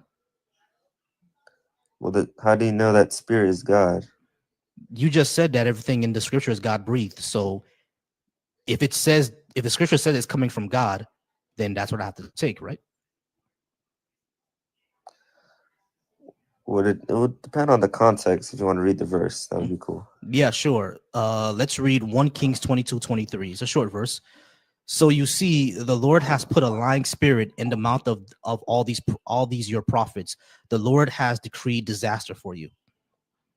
So in 1 Kings 22:23, it literally says that God is putting a lying spirit to the prophets. There's also 2 Thessalonians 2:11. It says, for this reason, God sends them a powerful delusion, leading them to believe what is false. Sure. That's not like he's leading them to believe that. That's different. How is it different? Because if God is sending them the delusion to believe something that's false, how is God not lying to them? Well, yeah, I would say he's doing that on purpose. Yeah. Yeah, so he's lying. Well, no. He's leading them to lie. No. 2 Thessalonians says that God sends them a delusion that leads them to believe what is false. So that means that God is sending them a delusion, and then they believe something that's not true. So God is lying. Well, I would say whatever God does is justified. So I mean, I don't know. Like that's kind of a hard one. All right, sure. Okay, but yeah, there's a whole list of them. We can keep going down the list. It's actually not an extensive list. There's more lists, and you can even put it on ChatGPT to see what the other lists are. But yeah, so from what I'm seeing here, the Bible does contain contradictions. So the question then becomes, why should I believe it? I mean, like, I don't know, man. It's like it's history, you know. Like how do you believe a history book? You know, you just gotta you see the sources, you see like if it's reliable, and then you believe it, right? So it's like the same thing. Yeah, sure. I mean, here's what I'll say about the Bible. The Bible does contain actual real places. Like, for example, we know Israel and Judah were real places. You know what I mean? King David was likely a real person. Same thing with King Solomon, likely a real person. The judges that existed, Esther, Ruth, they probably were real, likely were real. You know what I mean? Moab was a real place. It mentions Egypt, that's a real place. Persia, Greece, these are all real places. You know what I mean? Even the people could be real. There probably wasn't Isaiah. You know what I mean? Now, does the actual claims that they made about these people, were those actually true? That's the question. That's why I say when I look at the Bible, I see it more as a genre of historical fiction, just like how we see like Harry Potter and Spider-Man, because Spider-Man mentions Queens, it mentions, you know, Brooklyn, the Bronx. These are real places, but is there a man named Peter Parker jumping around with his webs? No. Do you know, or how do you know that the Bible like isn't true though? That would be my question. How do we know that it isn't true? Yeah. Or like, how do you know that's not historically true? Well, like I said, we actually look at the historical context of a lot of these things. Like, for example, we gave the example of the Amalekites, right? When we actually look up the Amalekite culture and look up, you know, any archaeological evidence of what is the Bible, does what the Bible claim about them sacrificing babies actually true? We don't find evidence of that, so it's probably not. We'll have to do things like that. We'll have to see what the claim is, and is there evidence of this claim? And if there's not, they're probably not telling the truth, or it's or it's like legendary. You see what I'm saying? Which can happen. Things can be legendary. Give me 1 second, North Star. I go one by one. All right. I give everyone about 10 to 15 minutes, and then I'll move on to the next one. We are at about 15 minutes, John. Okay. So we got to go ahead and wrap up. I do appreciate you being up here, though. All right. See you, man. You have a good night. All right, Uncle Rory, I know you're gonna troll me, bro. What you got for me? I'm not trying to troll you. I'm not here to troll you, my friend. And you have me confused with someone else. Now, well, see, we've spoken before. I believe we have. I forget the topic we spoke of last time. Do you recall? It was the same thing. It was the same topic. Yes. Today, I would like to mix it up a little bit and talk about evolution. Sure. Evolution. I've never believed in it. Why should I? You know, I had taken my grandson, Ryan. I took him to the zoo back in July, and here we go. You'll never guess what we saw. What you saw? You know. What did we see? You saw apes? We saw monkeys. That's right, monkeys. And well, see, I don't care what zoo you go to anywhere in the world, you're going to see monkeys. Why is that? Why is it that, if evolution is true, did the monkeys in the zoos just not get the memo? Oh, God. All right, Rory, you're fun, bro. Joke, my friend. I appreciate you, Rory. Rory, I know you trolling me, bro. I am not trolling you, my friend. What about all the monkeys in the jungle? What about did they forget to evolve too? Come on, people, you're smarter than that. I'm not here to troll, Volsey. Yeah, you are. All right, Rory. I've been monkeys forever. You know I appreciate you, bro. All right, y'all. W Uncle Rory, y'all. W Uncle Rory. That guy's hilarious, man. All right, Priest-Up, I'm gonna get to you next, but I gotta talk to North Star first. I'll give everybody about 10 to 15 minutes. North Star, how's it going? Good. How you doing, brother? I'm all right. Disagree with anything? I actually, first question, you over 18 for TikTok purposes? I'm 35. Gotcha. You disagree with anything I got on the board? Yes, I agree. Oh, you agree with everything I got on the board? No, I disagree. Oh, disagree. Okay, cool. Sure. What you got? So let me ask you a question. What do you believe in? If there's no good evidence, what do you believe? Why don't you believe in the existence of God? Because I'm all about listening, and then because people don't care what you know unless they know that you care. Yeah, sure. So as far as like when you ask what do you believe, it's, I know it's kind of broad, but I kind of know what you're talking about as far as spiritually or where the universe or existence came from. I don't know why things exist. Give me 1 second. I'm sorry, it's my phone. All right, there we go. When it comes to existence, I don't know why existence is a thing. You know what I mean? And as far as how the universe began, if it even began, I won't be able to answer that either. We do know about the Big Bang, but we do know that the Big Bang is not the beginning of time, space, and everything. It's just a singularity that expanded space-time. I don't believe everything came from nothing, because nothingness is not a thing. Nothingness cannot exist. So as far as what do I believe, I understand, like, there are things I personally believe, like politically and socially, there are those things. But as far as spiritually, I don't really have a spiritual belief. I'm very, very interested in African spiritual religion. I think it would, I think it's actually better for Black people to move over more to that. I don't want to get into a political racial thing, but that's just what I think. But as far as spirits and gods, I don't believe those things exist. I think after we pass away, that's pretty much it. I hope that the ancestral plane, like what African spiritual religion says, I hope that's true, because I want to talk to my descendants. But other than that, all I know from what we know, we die and that's it. I hope that answered it. So do you believe that you have a purpose on this earth? Oh, okay. If you're asking that, yeah, I have a personal purpose. So you have a purpose. So do you believe it? So where does your morale derive from? Like your morale, like everything that's good that you believe, like murder is not okay, right? Yeah, it's not okay. So the way I know that I essentially when it comes to humanity and every social species out there, morality derives mostly from empathy. Empathy is an emergent property because as a social species, we depend on one another to survive. So like empathy is always gonna evolve from that. Now, the way I decide moral things is through 4 tenets: human well-being, equality, degrees of harm, and consequences. Things that have negative consequences, decrease human well-being, violate equality, and have huge degrees of harm, I view as immoral. And everything that does the opposite of those things, I view as moral. So in my eyes, something like unaliving someone unjustifiably, let's add that, something like unaliving someone unjustifiably is immoral because it violates human well-being. It has a huge degree of harm because you ended that person's existence forever, and it hurts their family.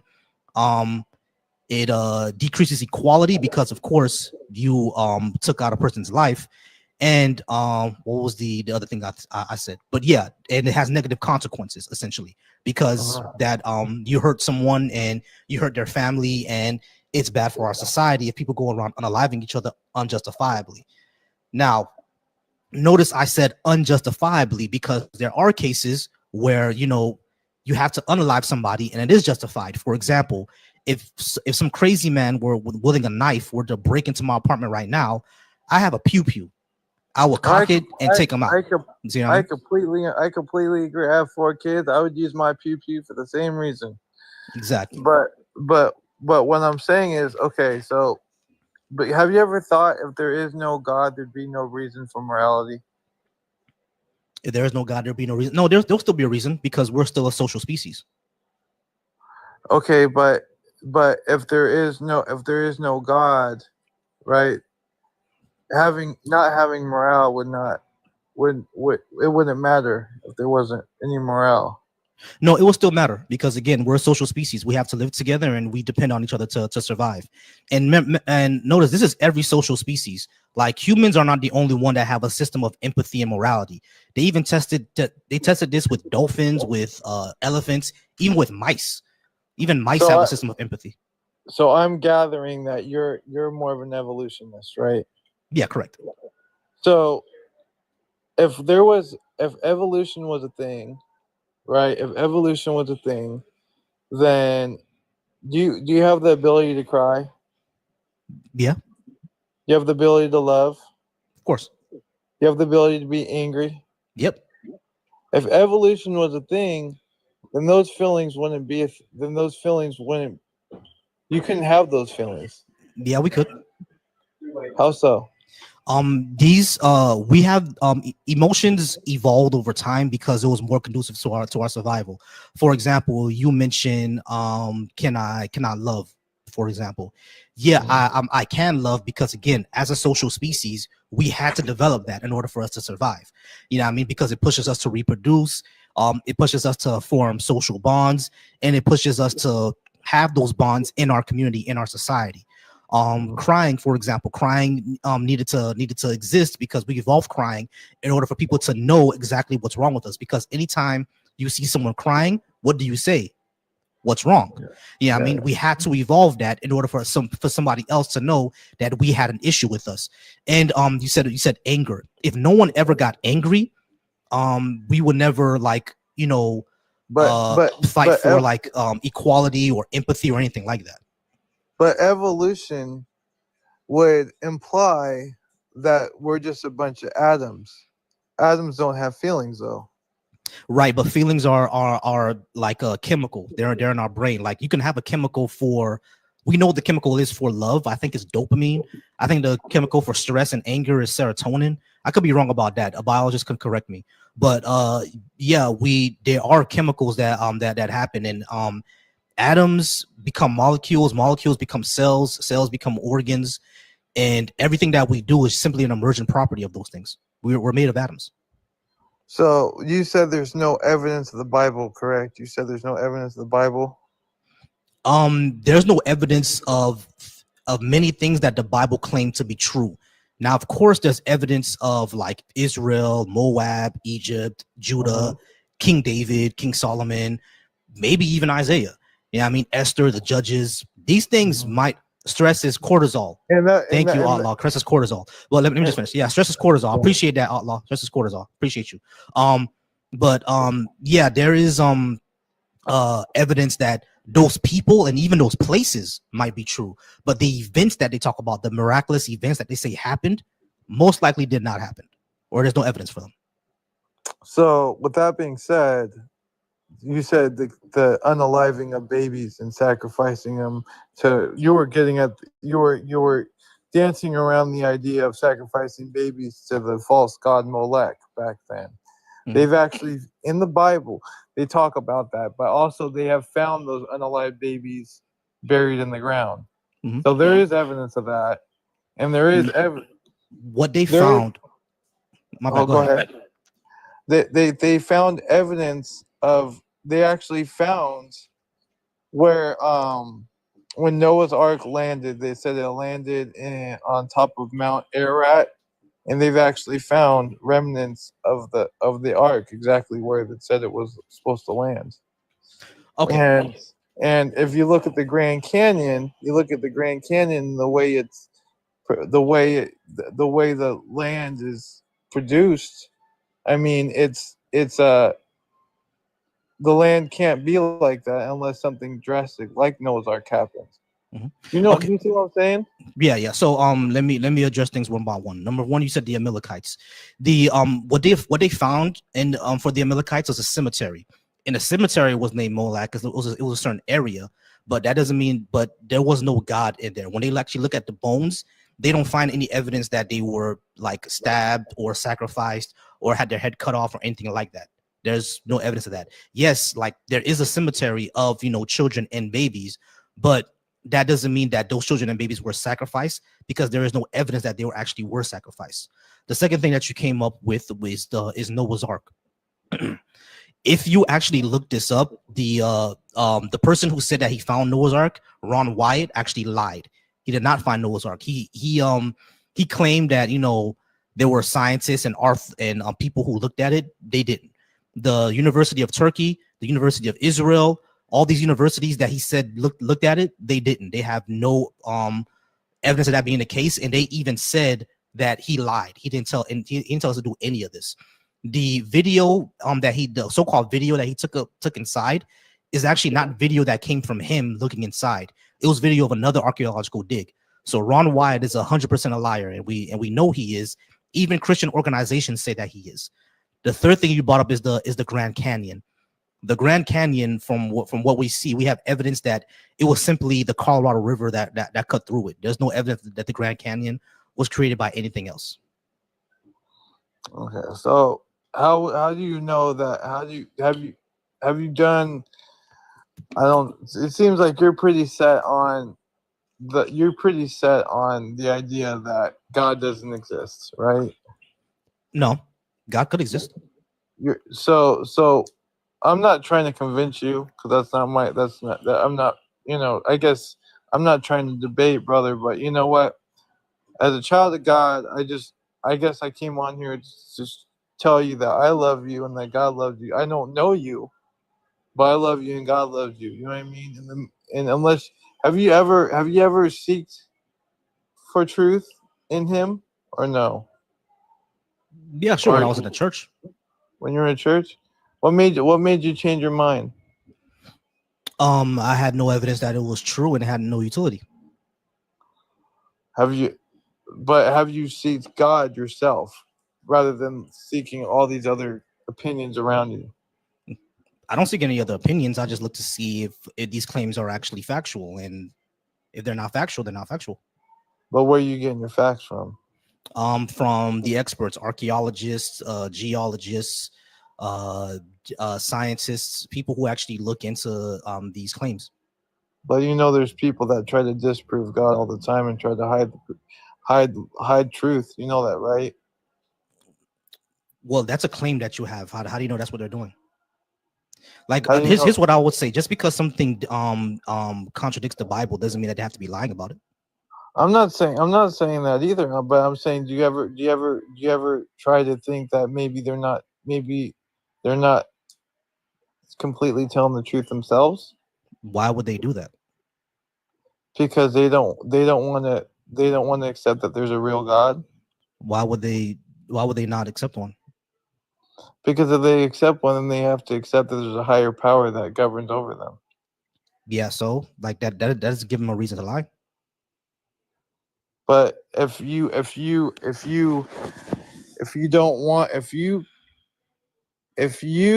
admit that there's a God, then you have to admit that there's a God, that there's someone to answer to in the afterlife. Even Darwin himself said that my belief might not be true, but regardless, I'm still gonna serve it. Do you know what I Darwin mean? didn't say that. Yeah, he did. No, he didn't. Well, where are you getting that from? I went to Bible college and I learned that in Science in the Bible. Okay, yeah, they lied to you. That never happened. But like you said to me, how do you know that's not true? Because we have Darwin's statements, and we know what like his daughter was alive when he passed away, and she said no, he never recanted anything. So how do we what are we gonna go by? Just some people who said that it was said? Like, what is it? What is their source? Where did you get that from?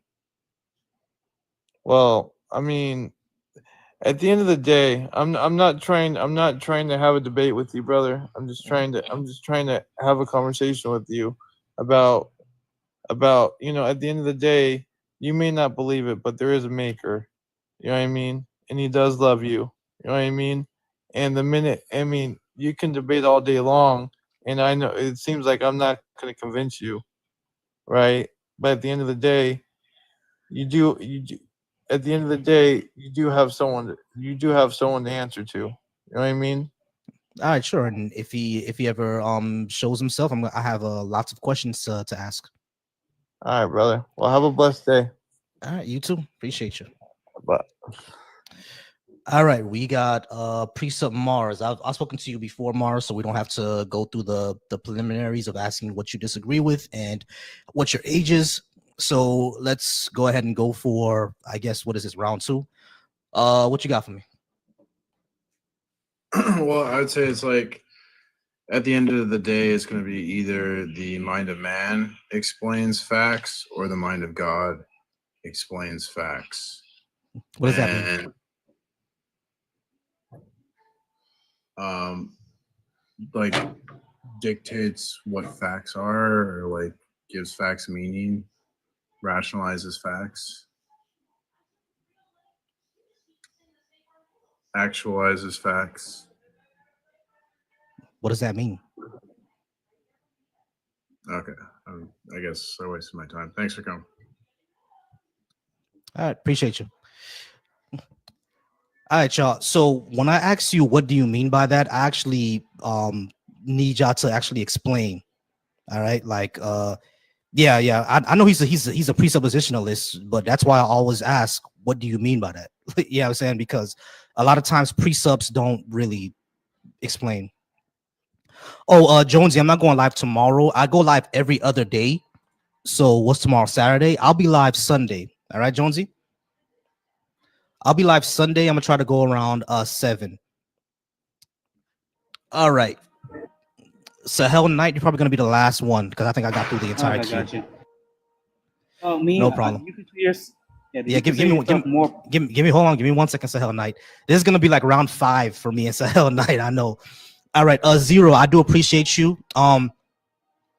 Zero, if you don't mind, go to the link tree in my bio. I have my YouTube in there. Go ahead and subscribe to my YouTube because we need to transition over there because TikTok is going to end soon. When we transition over there, it's going to be a call-in show. I have my phone number on it, and then we can go ahead and call in and talk. Sahel Knight, if you want to go ahead and subscribe to my YouTube, go to the link tree in my bio. Gerard, I appreciate you being here. Uchiha King, I appreciate you being here as well. We're at 12.2K likes. Let's try to get us to 15K. I appreciate all 26 people here. Hey, y'all, I have a gift goal. If you can see the gift goal, go ahead and subscribe to the gift goal, please. And on my YouTube, make sure to hit that bell button so you guys can look at these videos whenever I got them up. All right.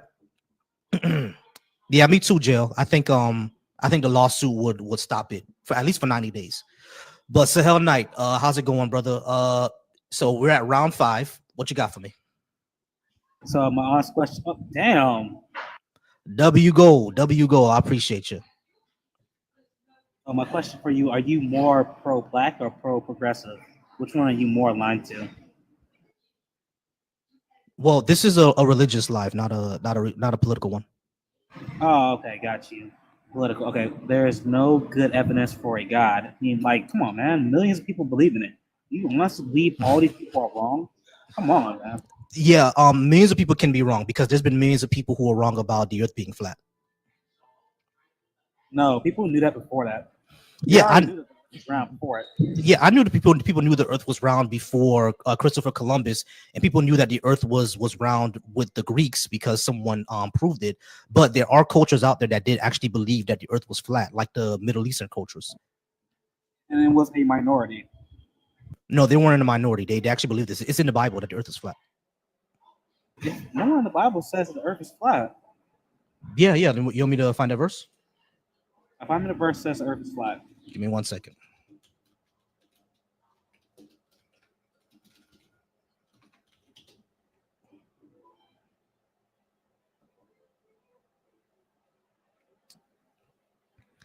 Okay.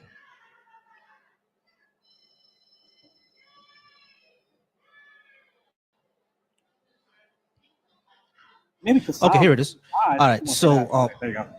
yeah, here it is. All right, so here in Isaiah 40:20, it says that he sits enthroned above the circle of the earth, and his people are like grasshoppers. So when Isaiah is using this language, right? If you look at the ancient Hebrew, how they use this language, when it says above the circle, right? The way that they describe it is basically like a disc. Bro, you're like reaching now. Yeah, it's no, I'm learning this from like other like scholars. That's what I'm telling you. But basically, when it comes to the Mideast cultures, you see that in the Bible they mention the firmament, stuff like that. You know what the firmament is, right? When you swipe out, I can't hear you. I'm somewhat knowledgeable on it, not most, but I'm somewhat knowledgeable on it. So the firmament, if you look at ancient Mideast cultures, they believe that's what they call the firmament. The firmament was basically like a glass dome that sat over the earth.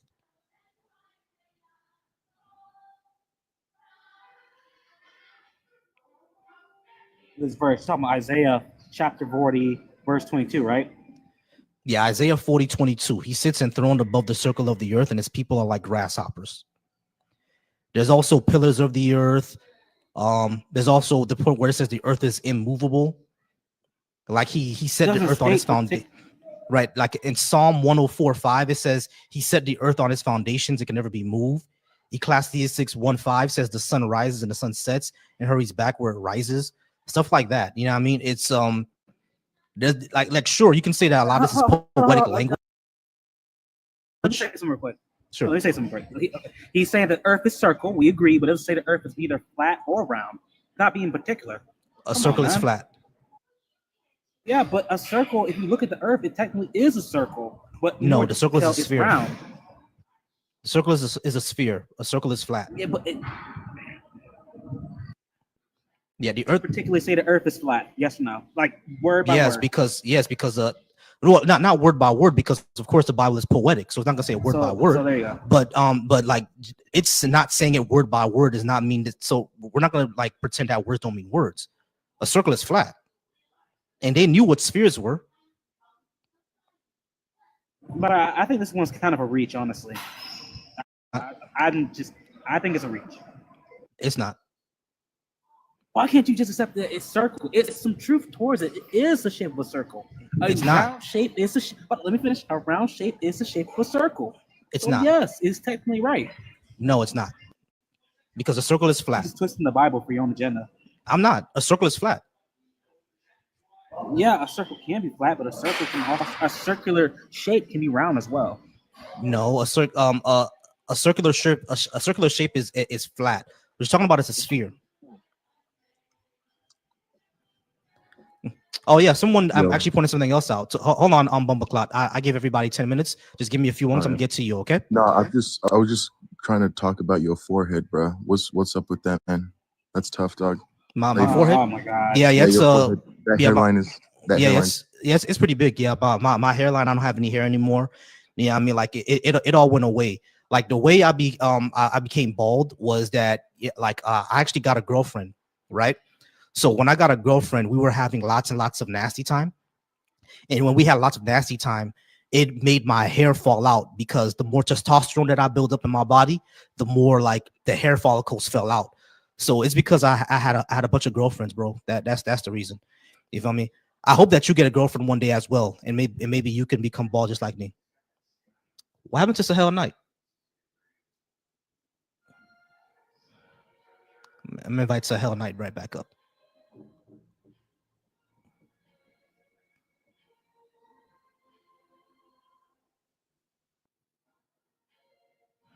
Yeah, lots of girlfriends is very, very stressful. I think Sahel Knight had to go, guys. I think Sahel Knight had to go. Yeah, 2 Samuel 11:11. Appreciate that, Truth. 2 Samuel 11:11. I because I knew it was somewhere in there. 2 Samuel 11:11. The KJV version does say flat earth. So I go to the house and drink a lot of my wife. He's like,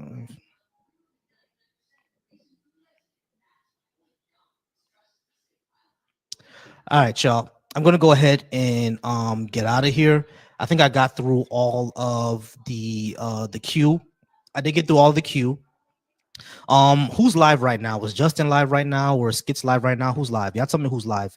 Whoever's live, we can go ahead and raid those guys. All right. Whoever's live right now, we can go ahead and go on a raid of them. And y'all let me know who's live.